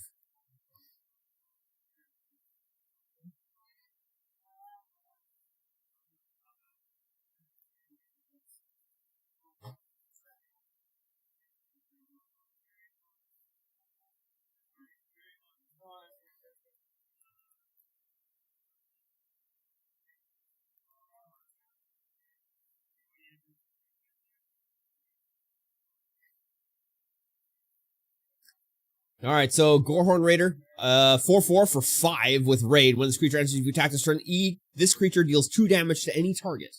And so it gets rid of that Thespian, that 3/1 Thespian.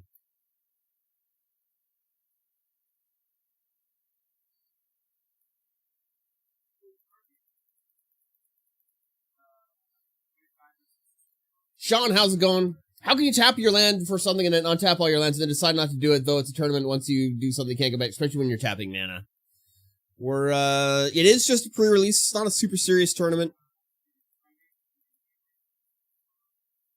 We do allow go-backs when it's not that serious. On an RCQ, I would imagine, or an RC, I would imagine it's a little bit more serious with that kind of stuff.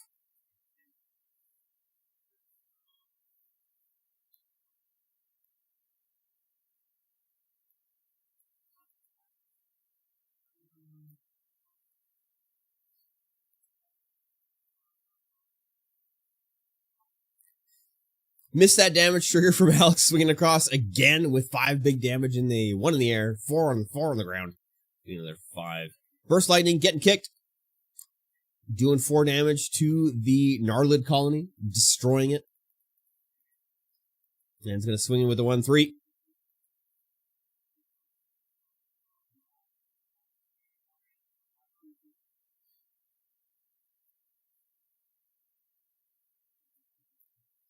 Coming across with that Sanguine's Siphoner. Johnny's Pride Mate goes ahead and blocks it, but still is going to take 1 and gain 1 life. Ben's going to gain 1 life. Oop. Johnny's Pride Mate goes to the bin after Gorehorn Raider blocks. Don't think that was the play, but I'm not entirely sure what. Oh, it looks like Alex is hellbent. So that might not do anything good. Snack Boy, what's going on, my friend? Welcome to the chat. It's a pre-release weekend. This is our first pre-release we've cast. We've only got, quote-unquote, 32 players, so I decided we should probably stream. 9 life lost on Alex's side. From all of that damage, the Brazen Scourge, the haste, 3/3 for 3 with haste. Seems good.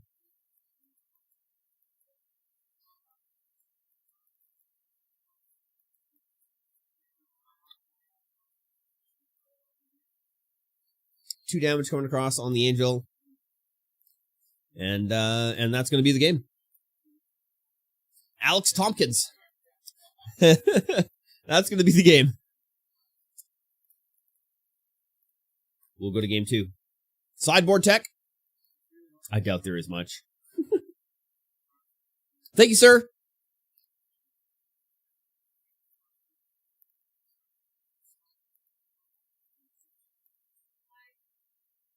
Yeah. Is Stinky at work? Stinky is playing tonight. He's not working tonight. I gotta do a little printer fixing. I will be right back.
So for some reason, our printer decides every once in a while just to turn its LAN functionality off and goes to Wi-Fi. I don't know why, but that's what it does.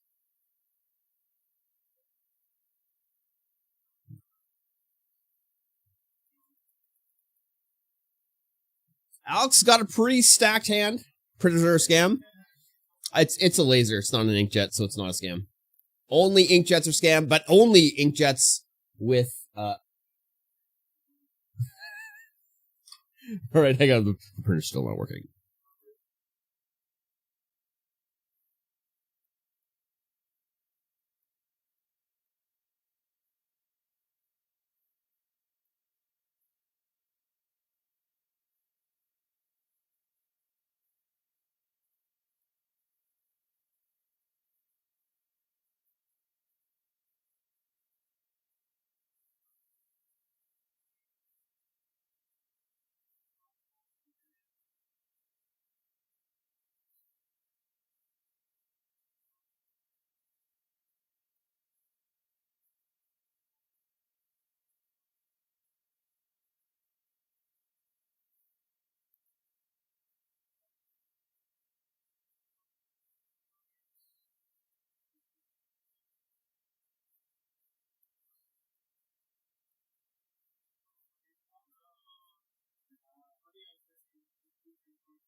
All right, still having printer woes, but now I'm back. Ben has, of course, played out that sanguinator siphoner.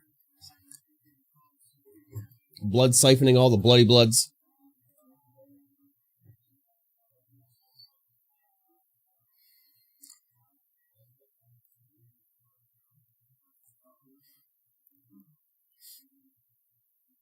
Alex Lux currently playing Matt. Both are 1-1. Heartfire Emulator. A 2-2 for 2 with prowess. Yeah.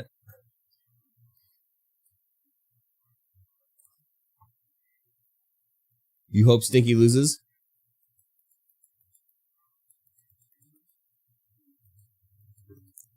So, Alex has gone ahead and played Authority of the Council, so his opponent's creatures do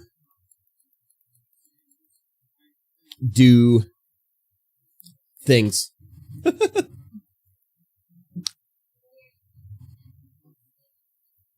Plays for the turn. Tapping for 4.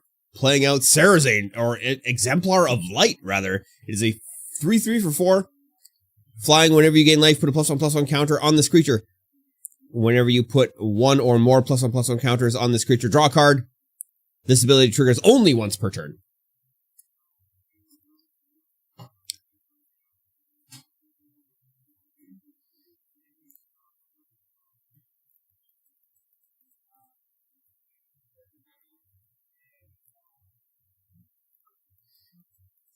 And 2 damage coming across to Ben now with that Dazzling Angel.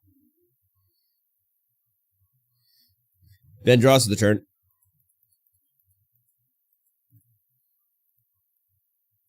That angel on the other side there is going to get pretty big.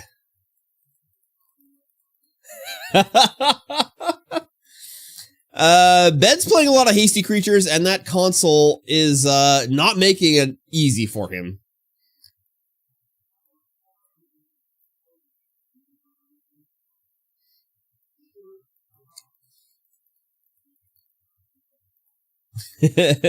Hungry Ghoul. What else does he have? The Firebrand. Thrall of Possibility.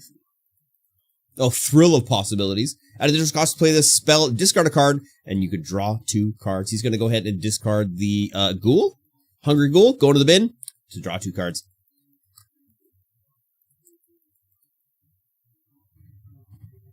Not entirely sure what he drew.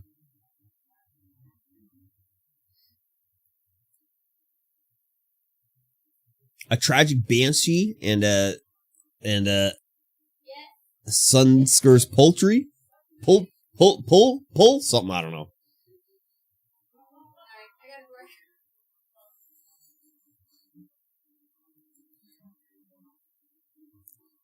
Alright, swinging in for 1 with the Sanguine Siphoner.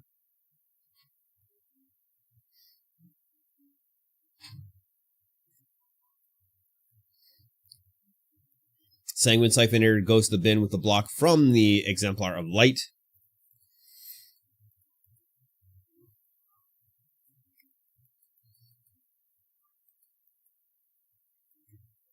He's going to sacrifice the Heartfire Immolator, doing 3 damage to the Exemplar of Light, who's already taken 1 damage from combat. So the Exemplar of Light goes to the bin. Alex calls good play. Ben's like, I don't know, man. I don't have enough things. He doesn't have enough things. That's fine. He's going to pass the turn. Alex untaps and is going to go ahead and draw something. Does have a plan. Force putting that into play. Has a Healer's Hawk. It's going to go ahead and play that out. It's a 1/1 for 1 with flying and lifelink. That's just value right there.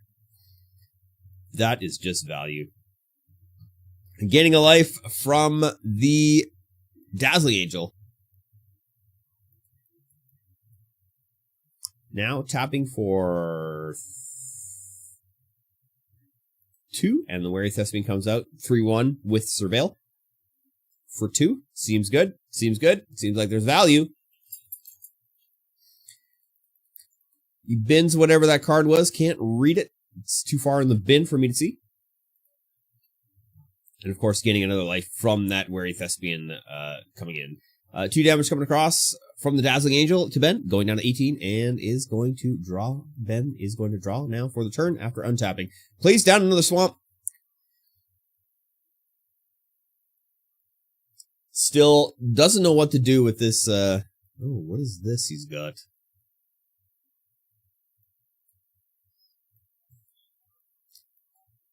Seeker's Folly? Is that what it is?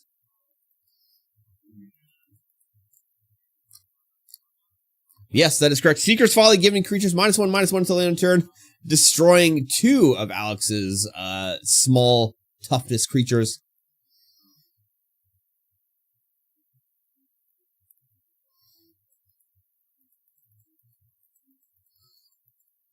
Tapping for another one. Playing out the, no, maybe not. Oh yeah, there it is. The Fanatical Firebrand coming into play. Has haste, but has to come and tap. Furious Styles. Welcome in. Watching from work. Wish you could be there. Who are you? The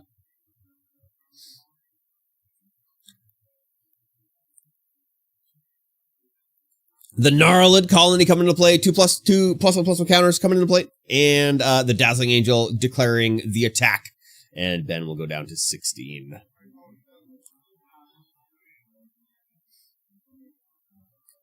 The real question is, are you Styles? Because if you were Styles, that'd be super sweet.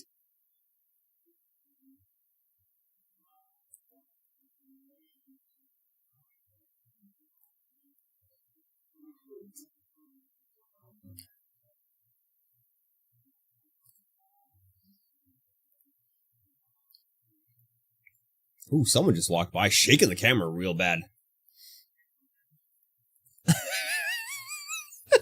He's gonna go ahead and sack that Firebrand. Doing 1 damage to Alex's face and casting Tragic Banshee. Just a lowly magic drafter. When this creature enters, target creature an opponent controls gets -1/-1 until end of turn. If a creature dies this turn, target creature gets -13/-13 until end of turn. That seems good. It seems good. -13/-13. The Tragic Banshee. All right. Turn goes back to Alex. Alex unfortunately drew a land. Has a Make Your Move in his hand. He's going to tap 2. And goes ahead and destroys that.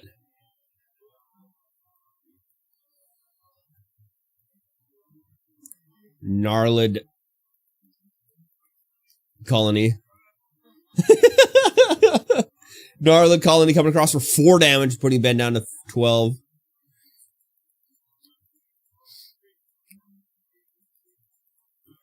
Spitfire Lagak. 3/4 for 4 with landfall. And whenever a land you control enters the battlefield, this creature deals 1 damage to each opponent. And there's the Gleaming Barrier. We've seen it before. 0/4 with Defender. Whenever it dies, create a treasure token. Passing the turn back to Alex now. Alex draws for the turn. It is a Wary Thespian. Again, he's going to go ahead and tap 2, to play it out. Surveilling. Chooses to put it into the bin. And 4 damage coming across again.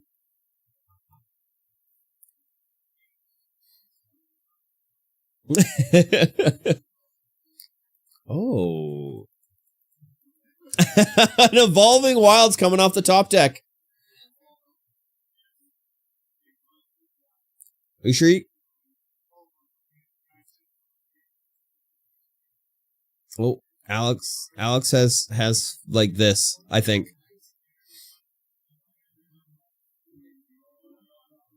Missing some life gain triggers here. That's me though. Alex is hellbent right now. Draws a Resolute Reinforcements. A 1/1 with flash for 2.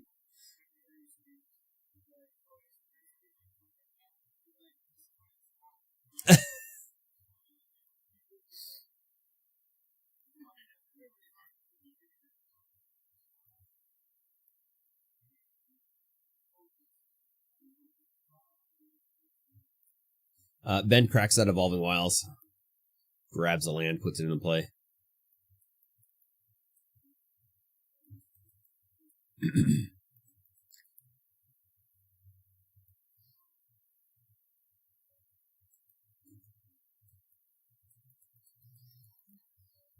He's just going to pass a turn here. Doesn't want to lose that Gnarlid Colony, but I think he just loses it.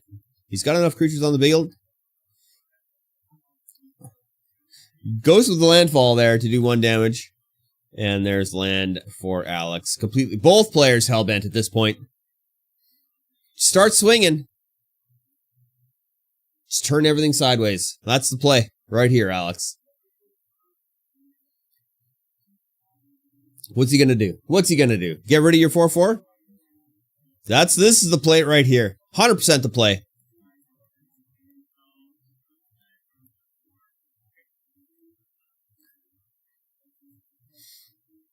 That's definitely the play. Alex goes ahead and does the surveil trigger, keeping that on top, whatever it was. And Ben takes 2 damage right here. Alex is so far out in front, I don't think it matters if he doesn't have anything to block.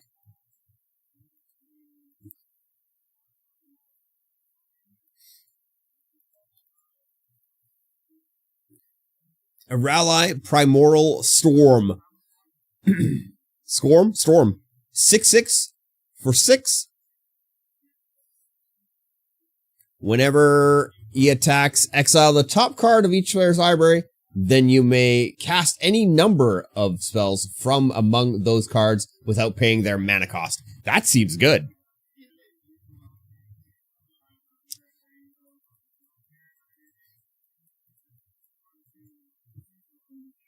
Six total coming across now.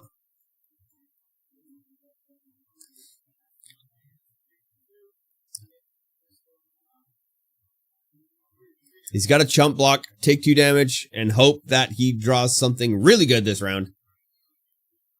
Here we go. What's going to happen? Things could change with that Italia on the field.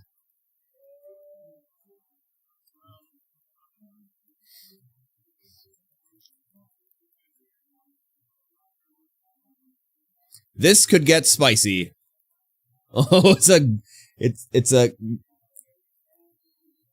Gutless Plunderer.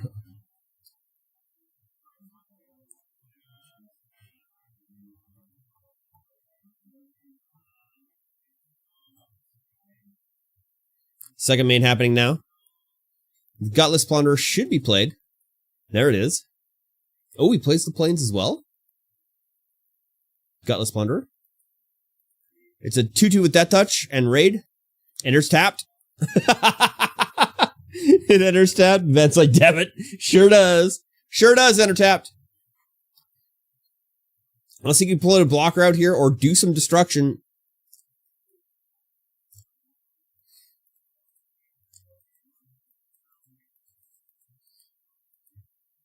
Burst Lightning kicked.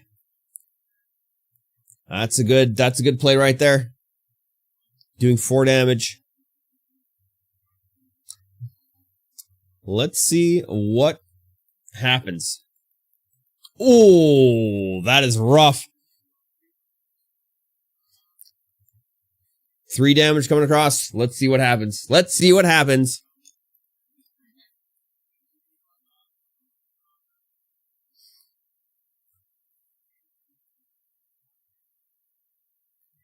8 damage coming across. Oh, no. That's it. Good game is called. We're 1-1 now. Going to Grain 3.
All right, mulligans have happened. Turns are happening. Ben's going to go ahead and crack an Evolving Wilds. And playing a Swamp. Alex is going to go ahead and play down a Plains, I'm assuming.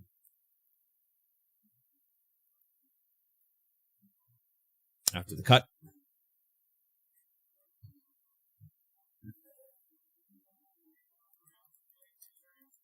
And the Hawk coming out. Healer's Hawk.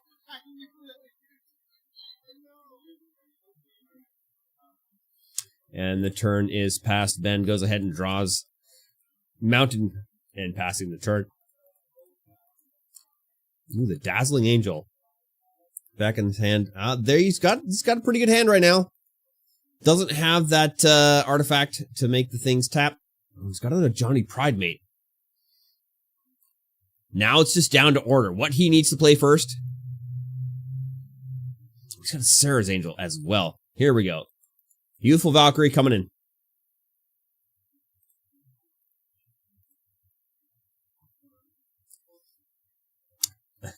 Coming across one lifelink. Ben plays a Swamp for turn and is going to go ahead and play out a Goblin of sorts, I'm assuming. Oh, maybe not. Maybe not.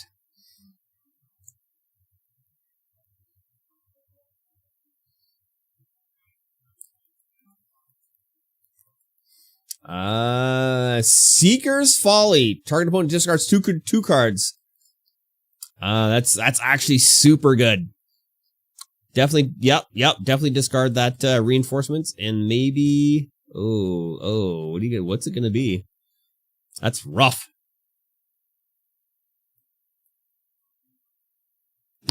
It's gotta be the Sarah's Angel for sure. Has to be. Has to be.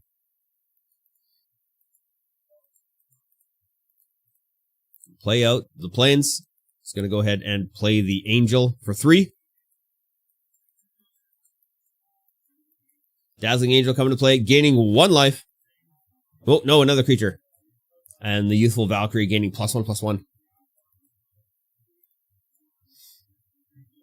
3 damage. And passing back to Ben. Now, draw for the turn. Playing it straight away. It's a Mountain.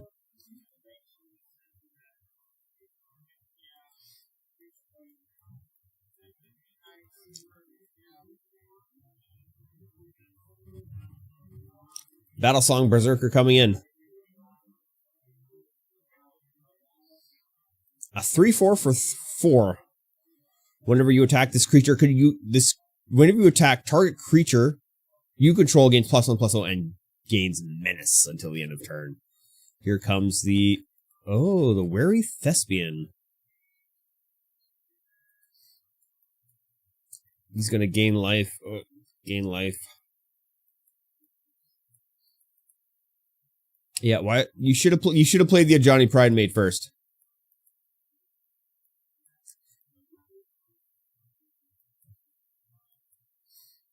There's the Surveil.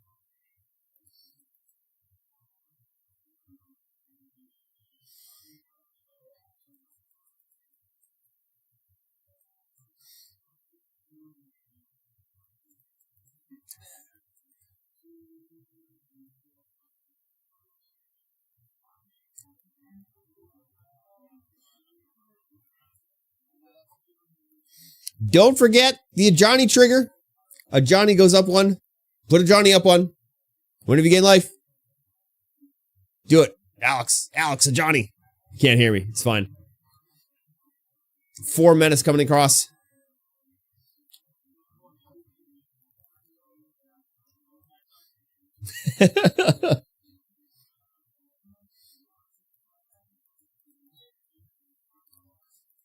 Now Ben is going to... Yeah, the board state is not looking good for Ben. It's not looking good.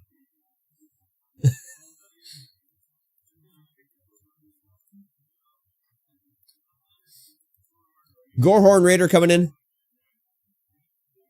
Doing 2 damage to any target. Probably do the... Oh, he's doing the bird. That's probably the right play. Alex untapping for the turn and drawing for the turn is going to play something for his turn. He's going to play a cat, which is going to allow him to draw another card. Helpful Hunter. Don't know what he drew. When that creature enters, gain life. Johnny goes up 1. Land for turn. Hellbent.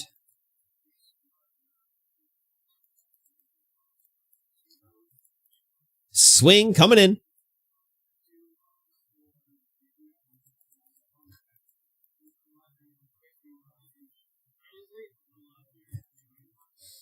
Blocking the Johnny. That's good play.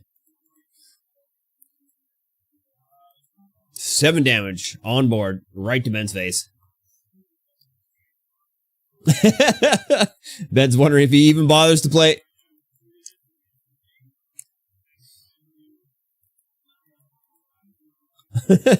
Unfortunate. That Liliana is 6 mana, does have 6 on board, is going to go ahead and play it out. Why not? Why not? First time playing this match. When a creature you control dies, draw a card. +1. He's going to make each player sacrifice 2 creatures. He's going to surveil.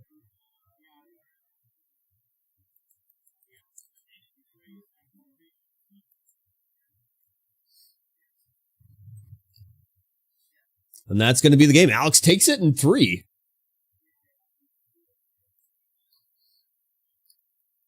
$11 minutes left in the round, ladies and gentlemen.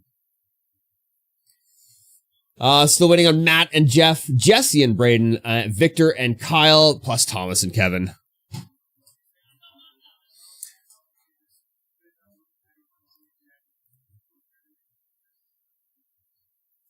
Look at that. After the second round, Jesse was top of the leaderboard, and just under him, Ken.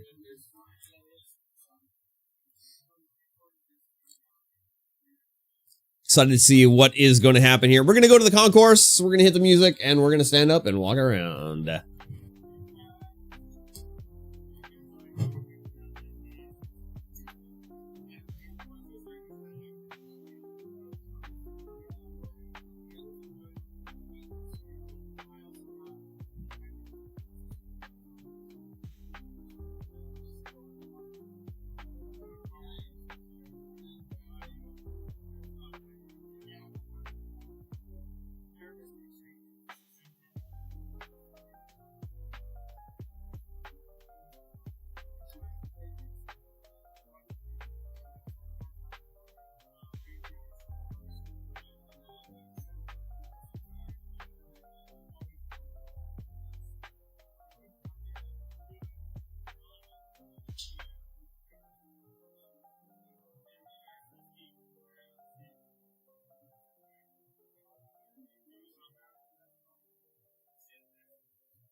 All right, ladies and gentlemen, we have 1 minute left in the round. 1 minute 30. Still waiting on Jesse and Braden and Thomas and Kevin.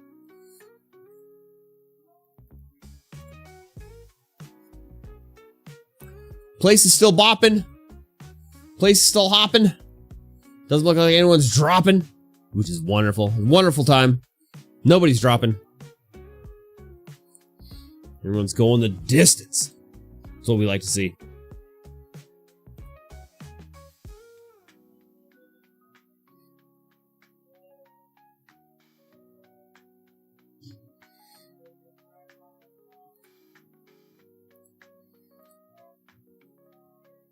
Ladies and gentlemen, gift certificates are now available. I mean, they've always been available. Now they're super available. We've printed off a fresh set, so if you need a gift for the nerd in your life, come on down, pick up a gift certificate.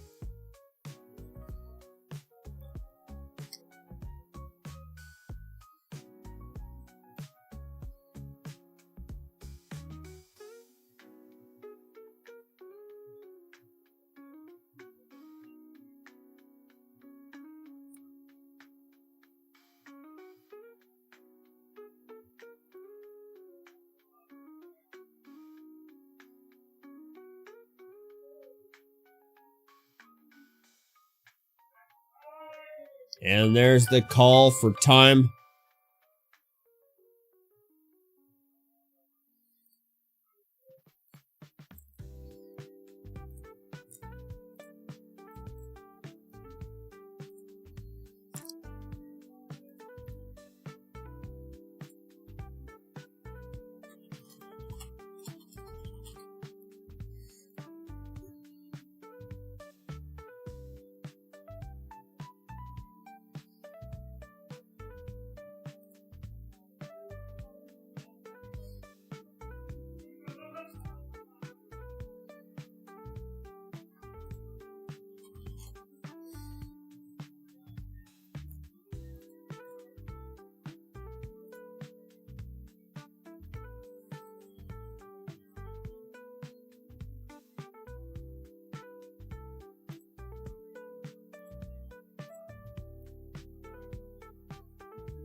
We are running, we loved the Halloween event so much that we are going to be running a Christmas event, the same as the Halloween event. This is not an event that is going to be sanctioned by WotC, but it is something that we are going to run on our own.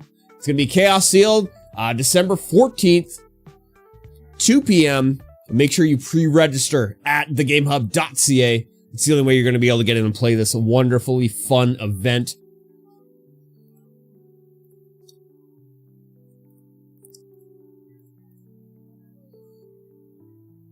We have extremely limited space.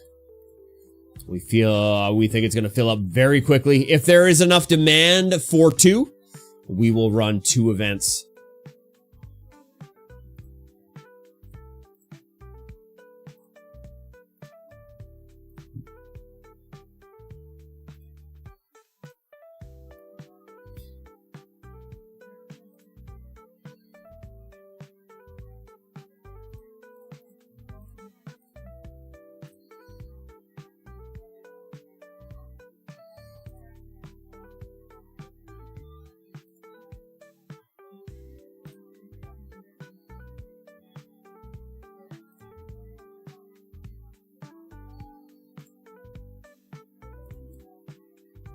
Oh, Braid just beat Jesse 2-1. Still waiting on Thomas and Kevin. That's unfortunate. Jesse was sitting on the top of the leaderboard.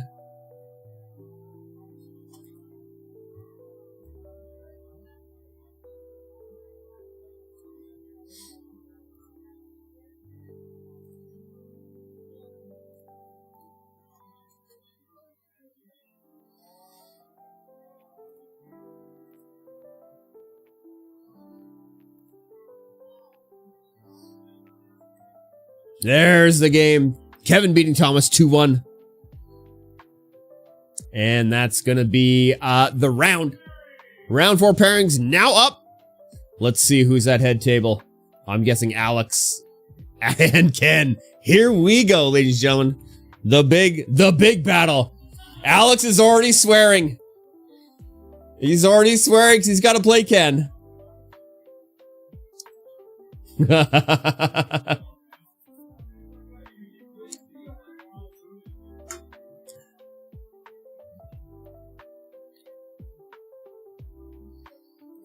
Oh, Nick Cunrow's dropping. Unfortunate, Nick. Done for the day. Sean getting a bye. Going 2-0.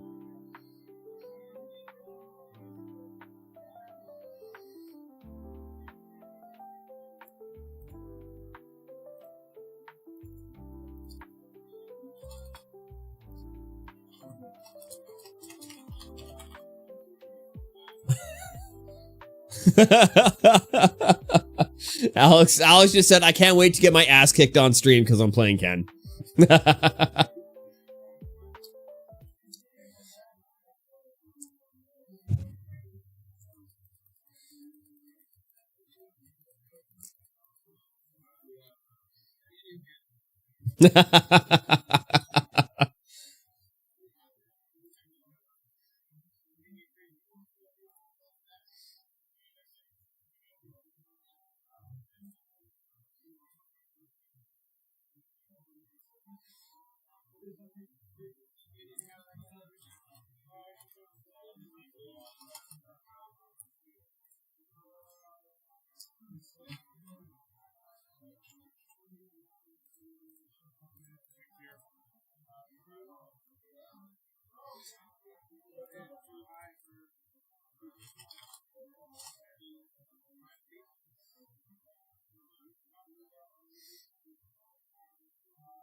All right, someone needs to start the timer. Looks like Ian is done for the night. Working a couple hours of overtime. What a legend. We'll pay him. Don't worry. That's what we do around here.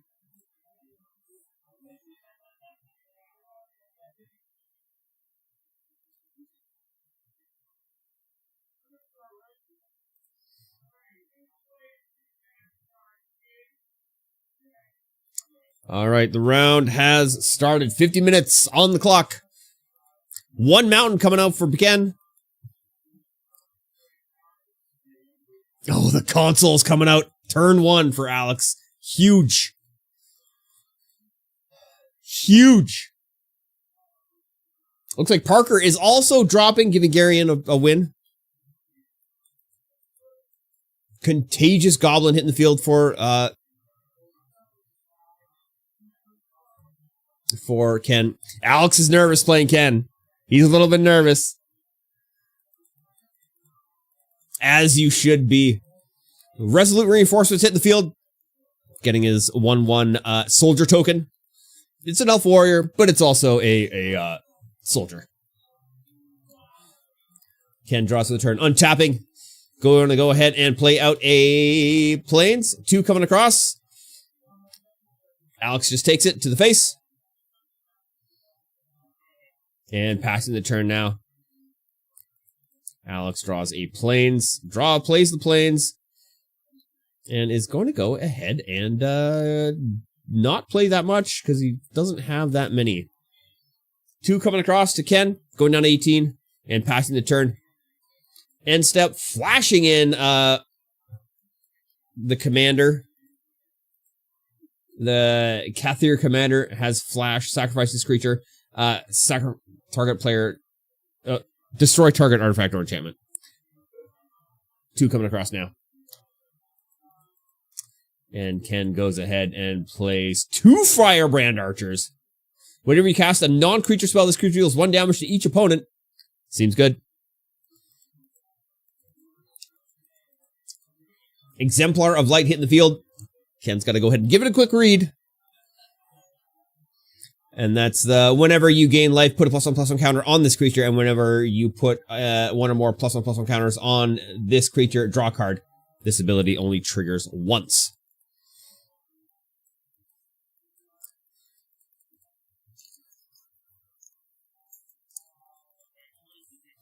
Banishing Light. And gonna exile the Exemplar, and 2 damage coming across from the Contagious Goblin. Sarah's Angel might hit the field now. It's probably a good play to do. I don't know how much more removal Kenny's got. He's a fast card flicker. Oh, he's got a legendary angel in his hand. There's Sarah's Angel.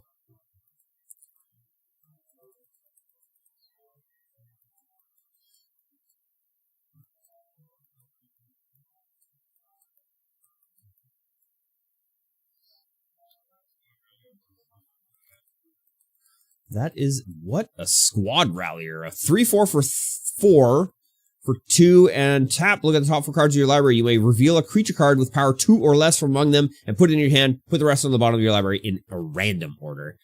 And Wary Thespian coming in now. Surveil Trigger. He's going to go ahead and bin whatever that was. And playing out a Dazzling Angel.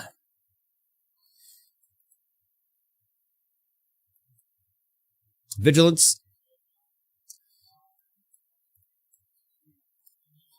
One was getting blocked. Going down, Ken goes down to 12. Missed a couple damage triggers there.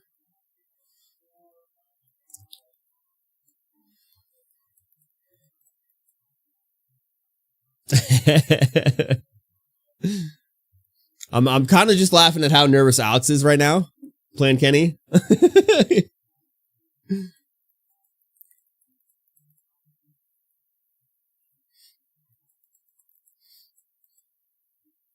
Alex's board is fairly dangerous.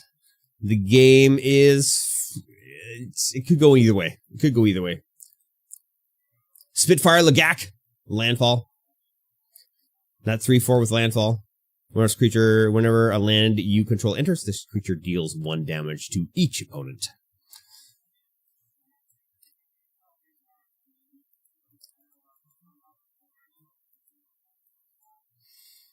He does have a make your move. 6 flying. Destroy that enchantment, dog!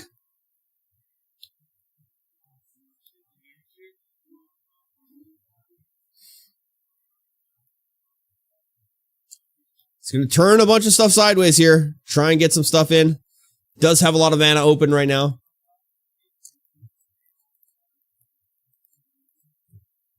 Block one of them archers.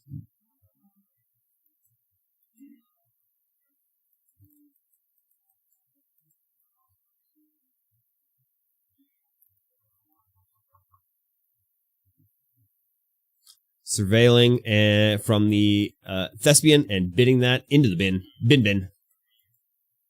It's going to activate Squad Rallier. Oh, it's not 2 and a tap. It's 2 and 1 white. Whiffed on the Squad Rallier. And going to Alex now. 6 damage. There it is. Takes game 1.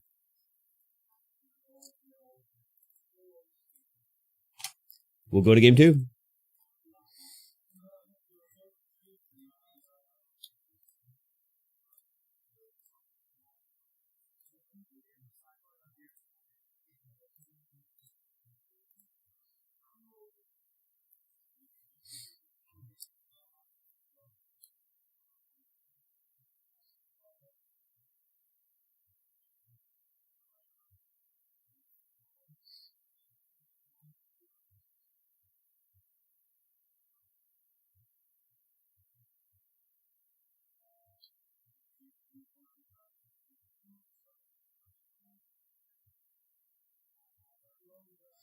June 530. Mr. Sub. I don't know if I have a way to check that unless I have the YouTube thing open. I'm not entirely sure. How do I...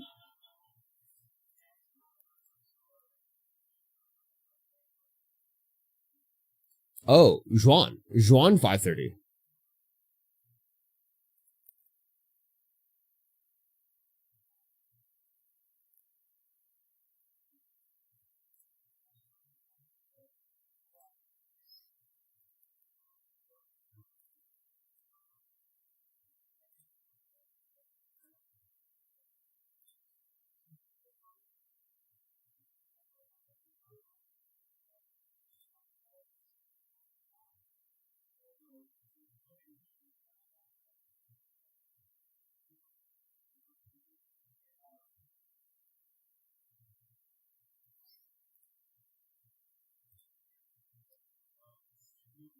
Ken goes ahead, takes them all.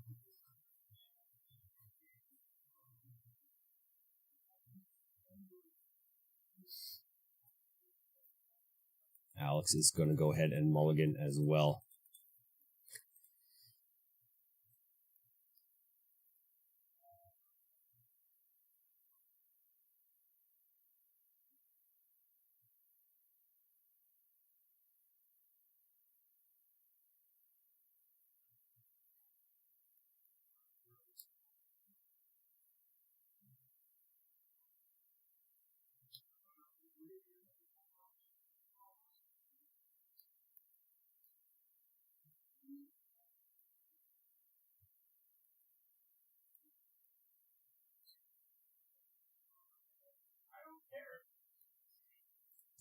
All right, Ken goes ahead, drops a land, a mountain.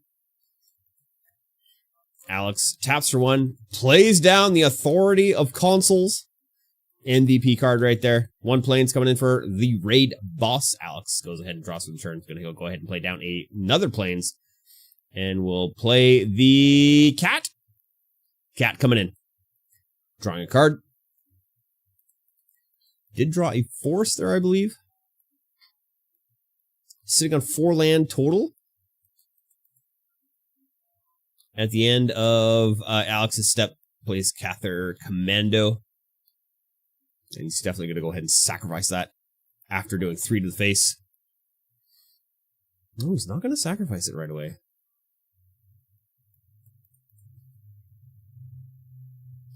Ken's going to go ahead and crack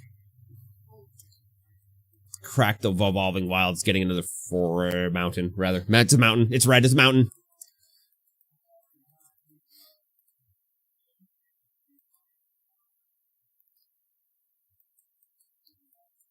There's the Healer's Hawk. And the Youthful Valkyrie. 1 damage coming across.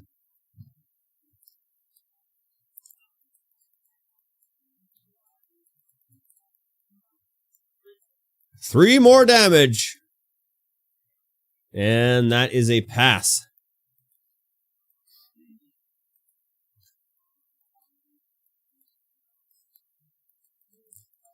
There's the rest of the recruitments coming in. 1-1 with a 1-1. And 2 flyers coming across the bird. Two flyers, 1 kitty. Gaining 1.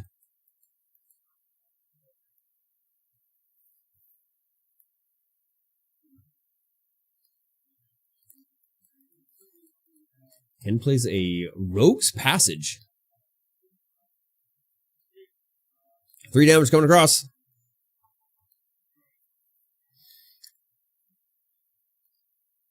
I think he said he down to 13. Did I miss something here?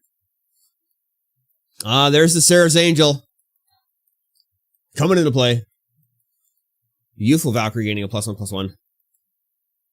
Now there's a whole lot of stuff just coming across.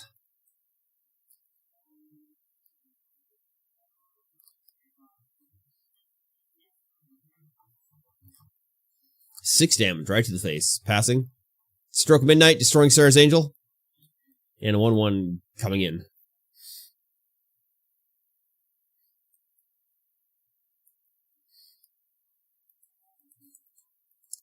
Not entirely sure what Ken's flicking in his hand. Oh, doesn't have a play. Needs to save a blocker. But it's just going to take 2-3 in the air again. And it is a 3-1, which means you could just swing all out. Just swing all out. Do it. Everything. Everything. Everything. Blocking and sacking to get rid of the...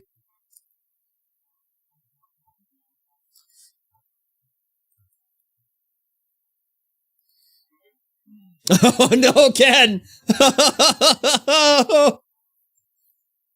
Oh, rough.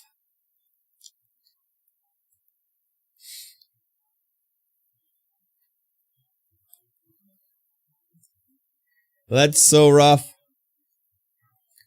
Templar of the Light hitting the field now.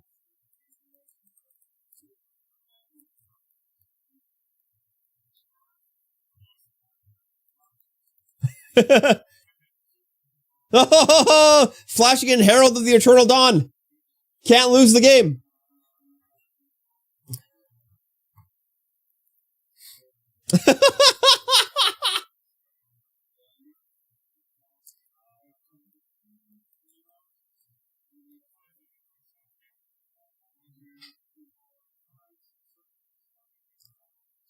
Ken goes down to -3.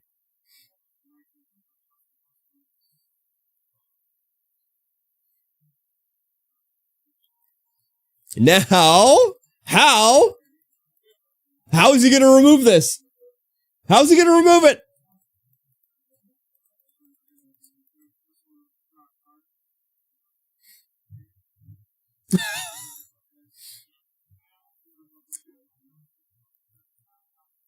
How's he going to remove this?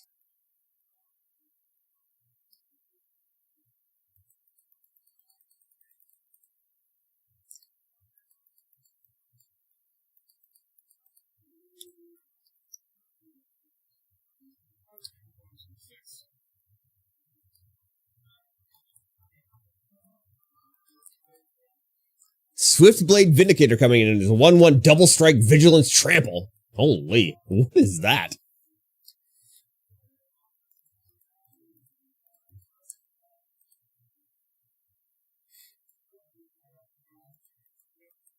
This is Ken's win condition. He's got to be able to get rid of something. What do you have? What do you have?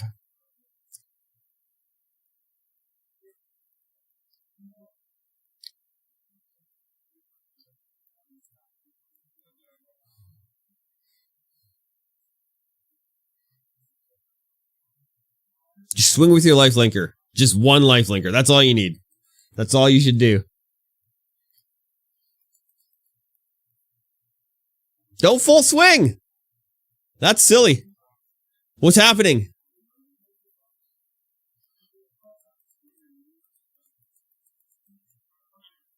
There it is. He's done it. Holy. Make your move. He's done it.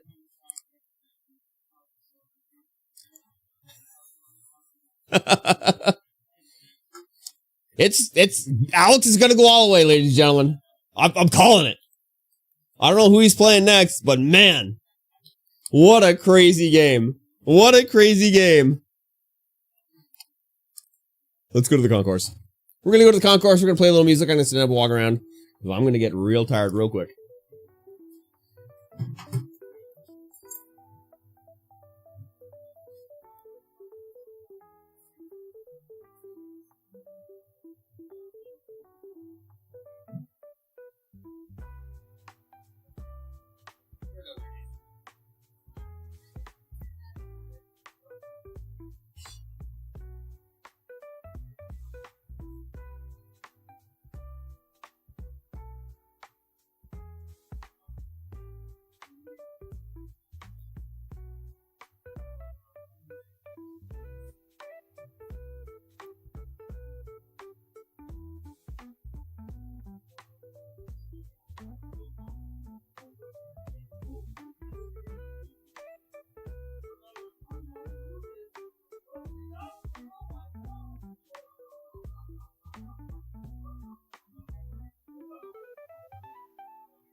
All right, we've got 4 more games left to go. Ripsick, welcome in. Welcome in. Who else did we get here? Theris.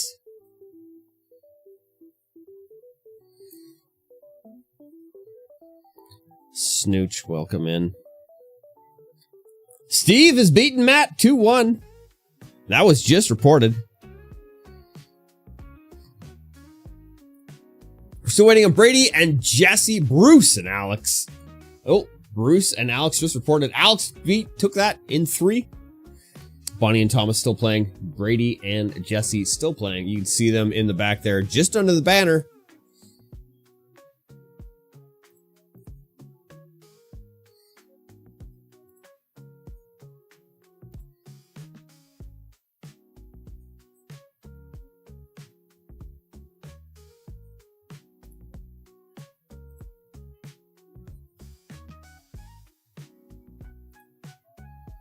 We are going to go the full 5 rounds. It is going to be top 18 gets prizes because we have prize support from Wizards.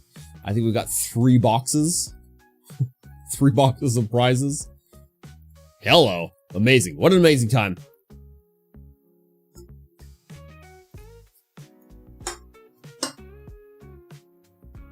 The real question being, do I need to have another, another caffeinated beverage? Ooh, Ian has dropped. Ian McKay.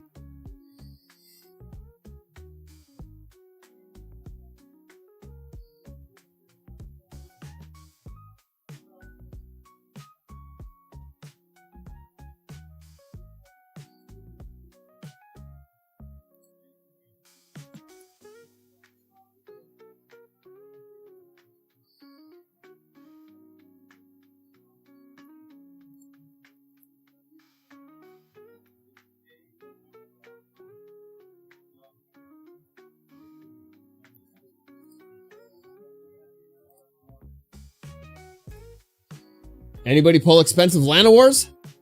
Nayar, I don't think so. We did just have a foil Japanese dragon pulled.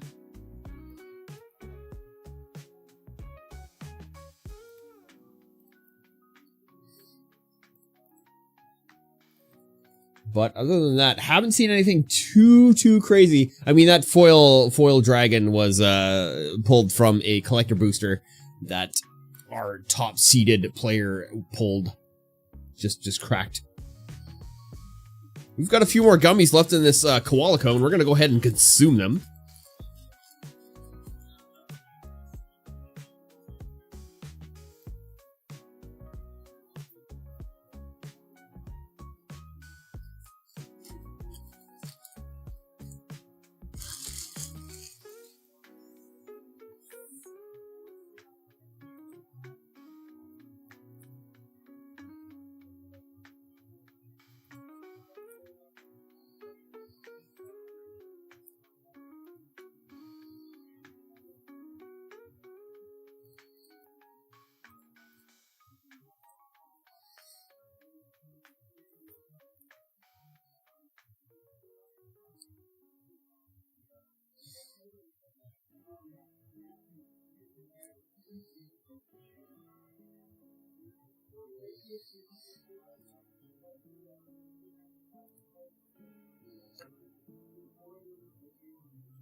Yes, you heard it from Brady. We are prizing out the top 18. Top prize. Top player is going to get a booster box, I believe.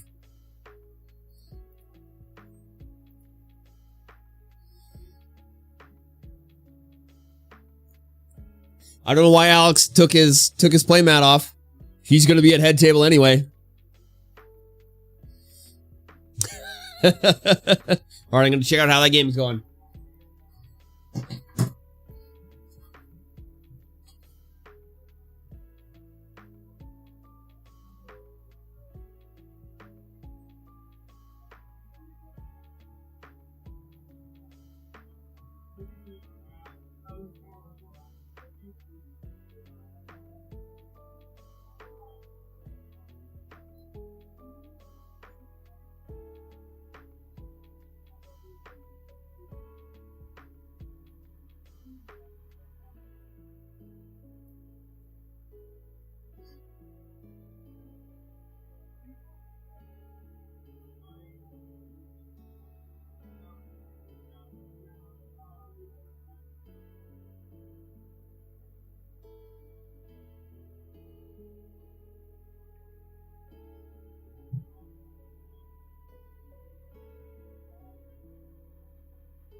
Oh, yeah.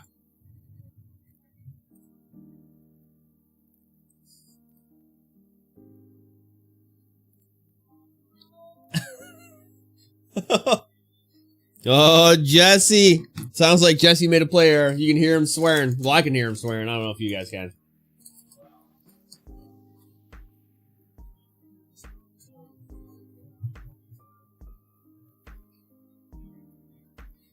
Oh, there it is. 2-1 for Brady.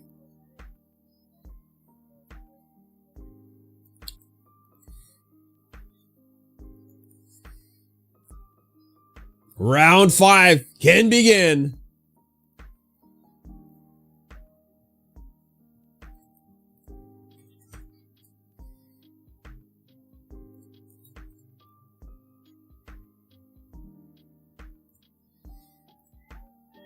There we go. Round 5 pairings are up. This is it. This is for all the marbles. We have Alex and Brady. Braden on top. At head table. This is the first time ever being here.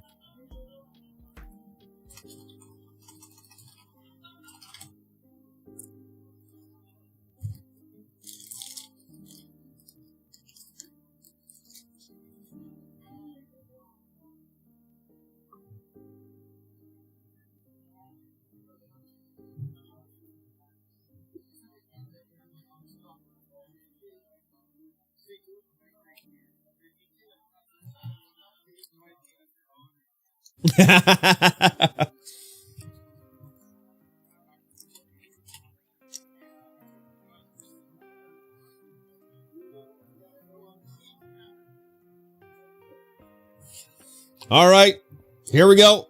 Round 5.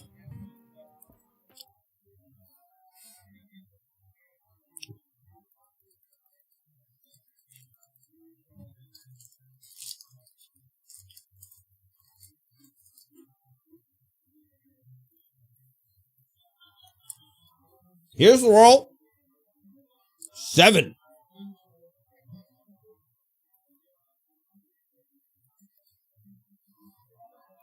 Little riffle shuffle from Braden.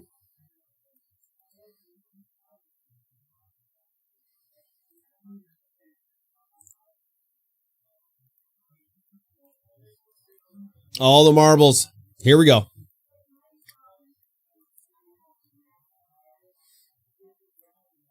Oh, Alex mulligans instantly. Instantly mulligans. We don't have any idea what Braden's playing. He's playing some black. Looks like black. Black and blue. Demir. Is that Demir? I don't know.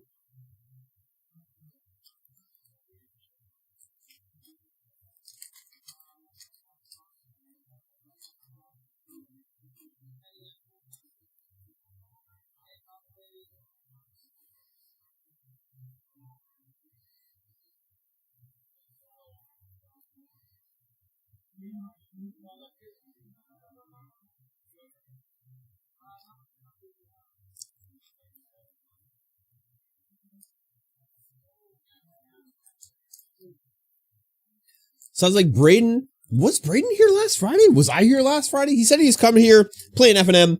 I'm not entirely sure if I saw him. I must have seen him. Was I drunk? Must have been drunk.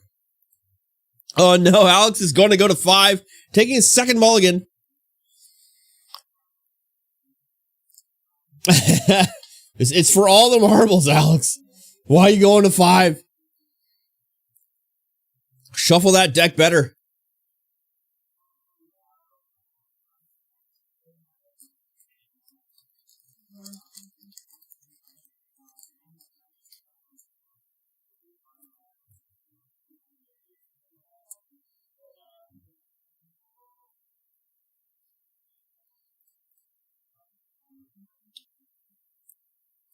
Ladies and gentlemen, have you registered for Chiller Pillar?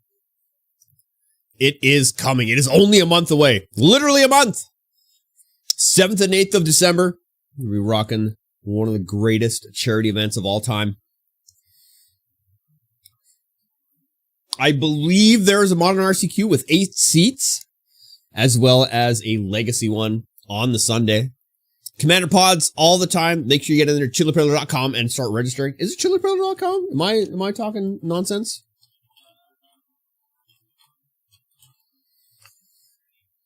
No, it's something else. It's something else. I can't remember right now. Someone will let me know in the chat. 100%. All right, 2 planes on the field for Alex, and is going to go ahead and drop a Healer's Hawk and Resolute Reinforcement Healer's Hawk on the first round. But it's going to get cut down. Stabbed with a -2 right off the bat.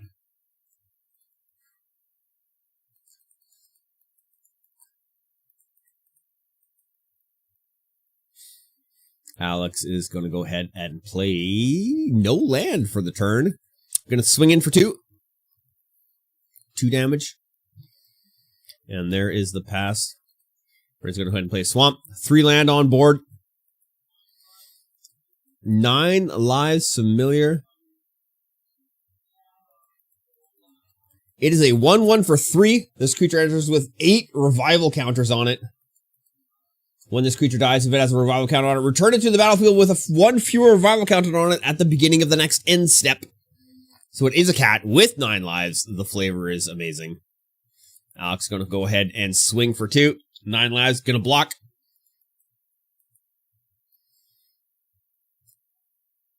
As a combat trick, he's going to give it +1/+1 and flying.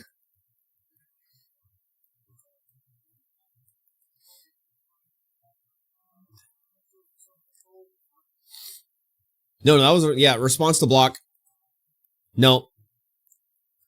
Okay, yeah, so they pulled back the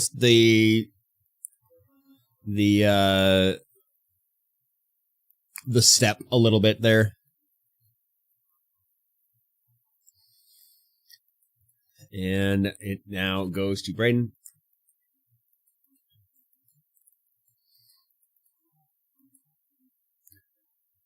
There's an island. 1 damage coming across.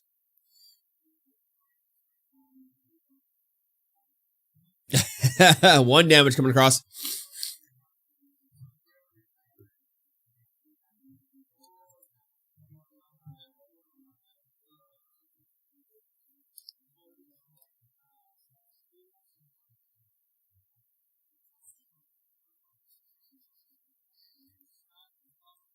Braden draws to the turn. 4 lands on board currently. No, he draw something else. What did he play? He played a Gutless Plunderer. Huh? You gotta have Zoom text so I can read cards. And Alex passing the turn back to Braden.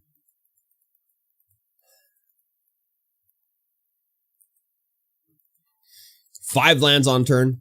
5 lands on line. 2 damage coming across. Not entirely sure what everybody is at currently. And passing the turn back to Alex. Alex is going to draw. Gets a cat. I'm going to play the cat, hopefully, to draw another card. And it's a land. It is a land. Beautiful. Amazing. That's the best thing ever. Doesn't have any force on online yet. Which is definitely unfortunate because he does have 2 green cards in hand. 2 coming across. He's going to take it. He's just going to take it. End of turn. He's flashing in a Brineborn Cutthroat. Whenever you cast a spell during an opponent's turn, put a +1/+1 counter on it. It is a 2/1.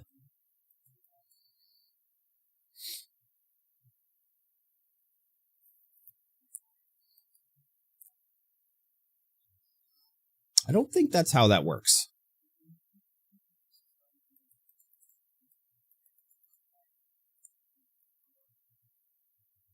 Is that how that works? Does it count itself?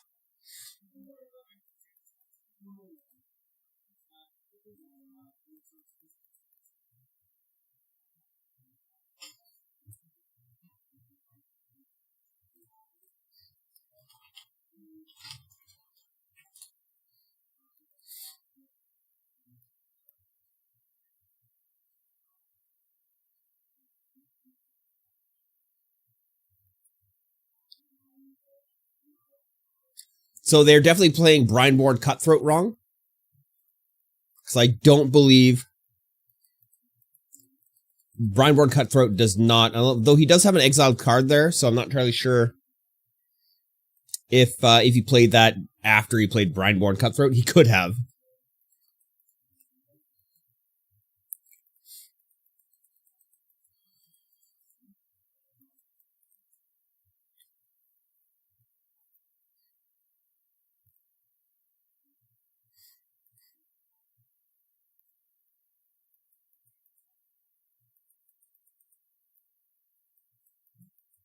Splitting Eaten Alive, exiling, or 9 lives Cutthroat, 9 lives Familiar.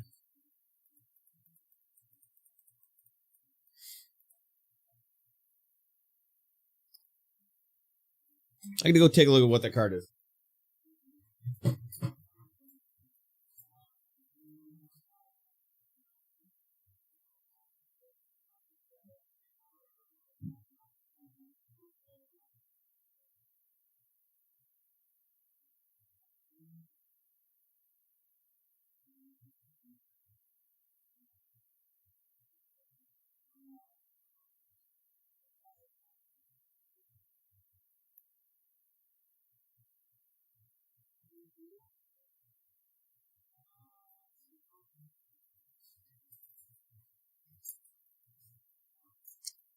I played correctly.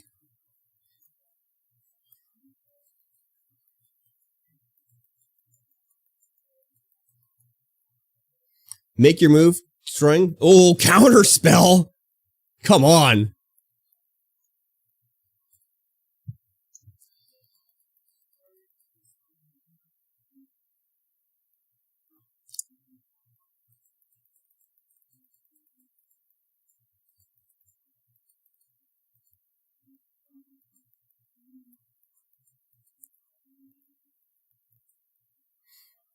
Oh man, Braden's just got card draw for days. 2 damage coming across.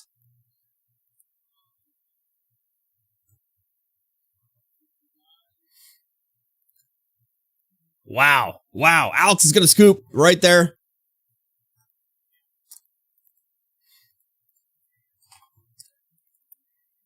We're going to game 2.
All right. We're playing Magic now. Full 7 cards, 4 per player.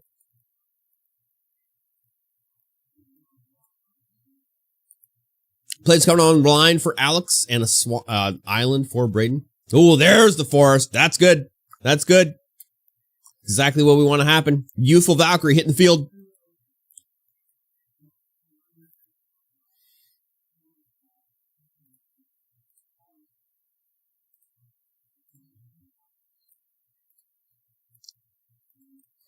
Braden plays another island, passes the turn, only has blue mana online right now.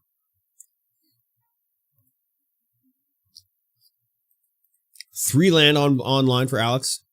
He's going to go ahead and play, deciding whether he wants to save and kick that gnarled guy. Pridemate, going to happen. 1 damage coming across, right in the sky. End of turn. Oh, what has happened?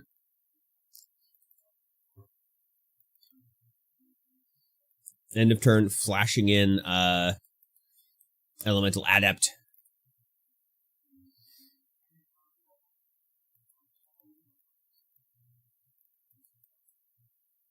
He is going to swing. That is the play. Needs to get rid of that, see if that Johnny Pridemate's going to take any blocking action. But I don't think that he does it. Just going to take 2, which is a good move. It's a good move. Mocking Sprite coming in. Flying, 2-1. Instance and Sorcery Spells are 1 cheaper. 1 planes coming in. 4 lands online. Seraph Angel, or tapping for 3, 4. Exemplar of Light.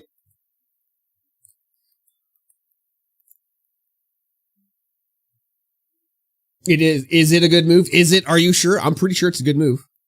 Although I don't know anything about Magic, so I could be wrong. 1-1, going on the Youthful Valkyrie.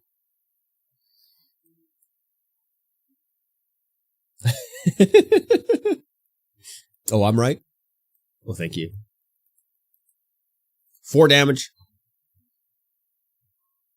To the face.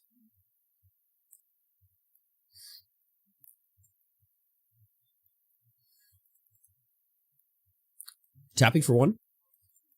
It's going to think twice. Draw a card. The Elemental Adept gets a Prowess trigger.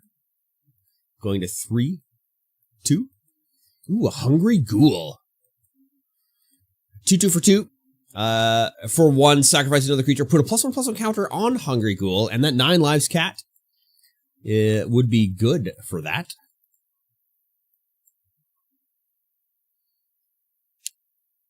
Choosing no blocks. Elemental Adept doing 3 to Alex's face and or body.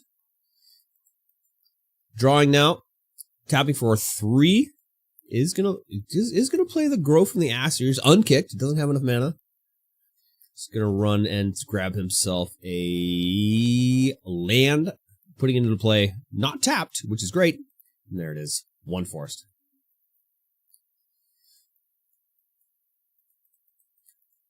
The old 32 card shuffle right here. Maybe less, maybe 28 card shuffle. I don't know. I'm not good at math. I can count the cards on play, but I'm not going to do that.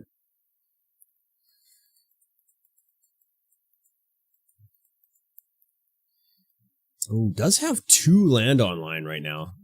Could definitely play Bite Down, which he's thinking about playing.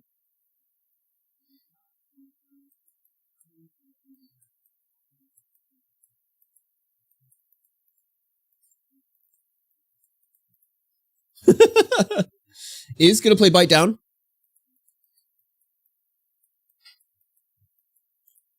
Going to do power damage to the Mocking Sprite.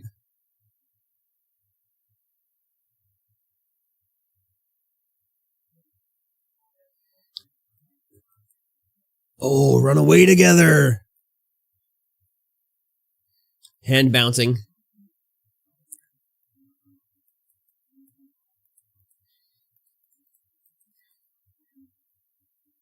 Combat happening.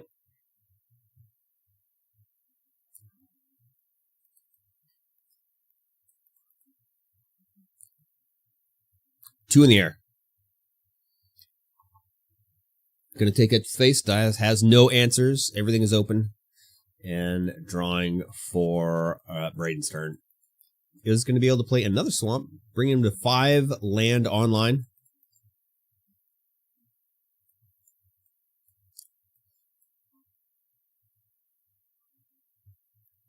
He's being very flippy. Hard to read his cards. I can't remember. He's got that one vampire. I can't remember what his name is and what it is. Is it a vampire? I don't even know. Is it a fairy? Not sure. 4 damage so far.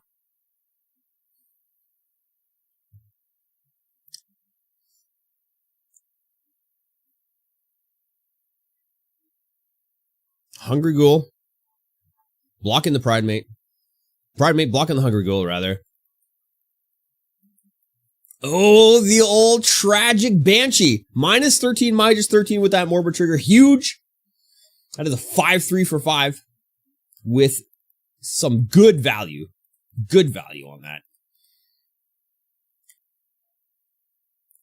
Can kick the Gnarlid Colony.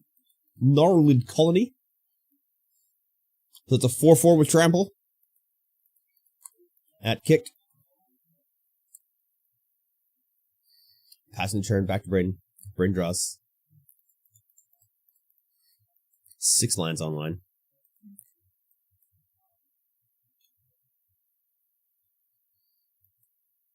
Tapping for 4. 4? No, 3. And there's the Mocking Sprite again. Big swing. 7 damage coming across. Does, I believe, have, he's got open land. Alex requests a visual confirmation of graveyard contents. Seems satisfied with what is in there.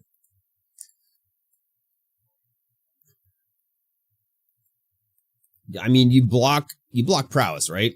You block prowess at this point. That does get rid of the Tragic Banshee. Blockers have been assigned before damage. Fake your own death. Until end of turn, target creature gets +2/+0. When this creature dies, return it to the battlefield tapped under its owner's control.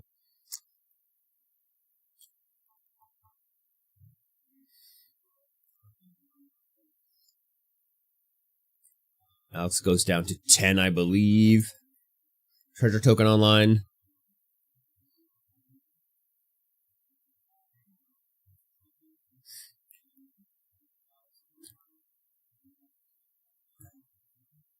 It's not looking good for Alex at this moment.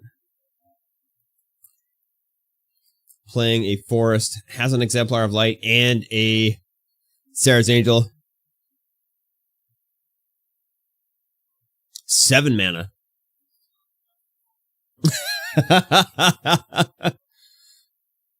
Alex does not have enough removal. He's only got creature removal. Removal via creature, that is. So this is going to be very tough for him to get out of now. Especially when Braden has a lot of removal in his deck, seems like. There's the Sarah's Angel. Oh, response! Counter that spell. Drawing and discarding. Looks like an Evolving Wild, so nothing too much loss there. And that's going to be a pass. It's not looking good. Don't know what that was. He's going to cast it, though. Oh, think twice out of the yard. Drawing a card. Prowess trigger. And that's lethal right there, ladies and gentlemen. That's lethal. Oh, that's it. That's the game. Braden is the big winner of the night. Wow. Ladies and gentlemen, that's it. That's the big winner.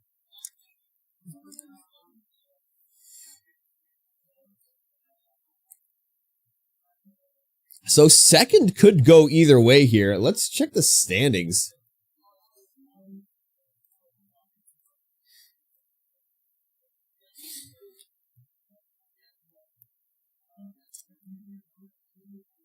If Ken wins,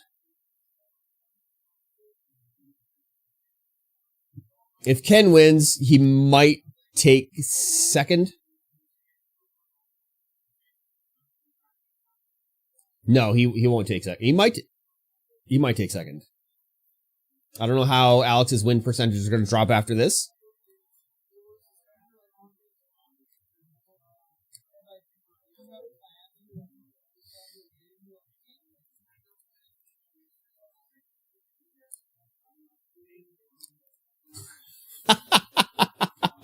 They're talking about playing till 1 a.m. We're not going to be able to play till 1 a.m. We're going to go till midnight at the minimum.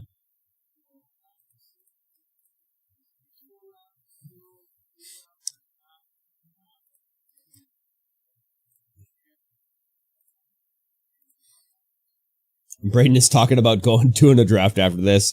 Not actually doing a draft, but, times where they would do a draft.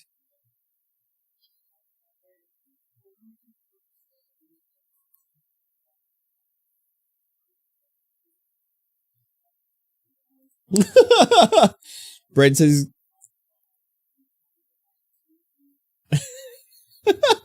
Braden had 2 of the Big Daddy cookies. He had 2. They're 500 calories each. Man, what are you doing?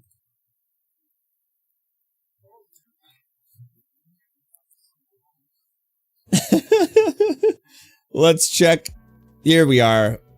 Here's the thing. We're not going to bother casting for the rest of the night. It's going to still be another 30 minutes for you guys to get the full results. We'll post to the Discord. Make sure you guys join the Discord. If you're not in the Discord, join the Discord. What are you thinking? What are you thinking about not being in the Discord? This is the Discord link. Just go in there, join the Discord. Keep in touch with all of our events in there.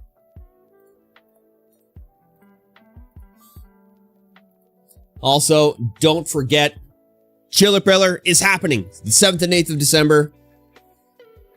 Store Championship, 16th of November.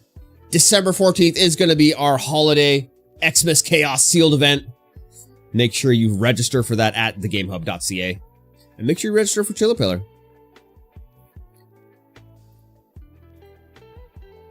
That is going to be it for me, everybody. That is going to be it for the Game Hub. Thank you for all you who stuck around till the end, watching the fine folks play Magic here at the Game Hub. We do appreciate your patronage.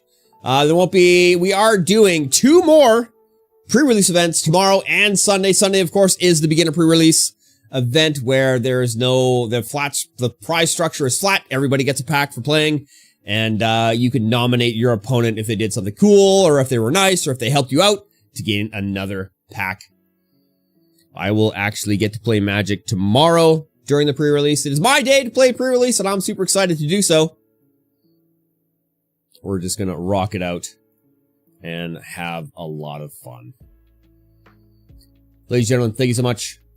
We'll see you guys again later. Later. Should we raid somebody? We should raid somebody, right? Oh, we should raid somebody. Is anyone playing paper Magic? That is the real question.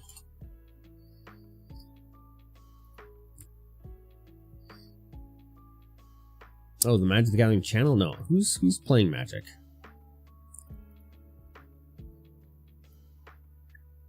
Is anyone actually playing paper Magic, or is everyone just playing Arena and then old coverage of old Magic events?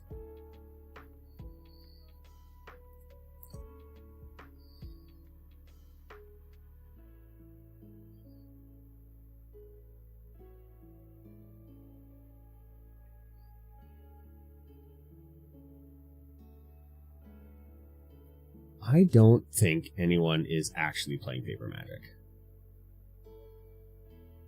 North Hobby Expo 5 100K Modern Open English. I highly doubt this is live.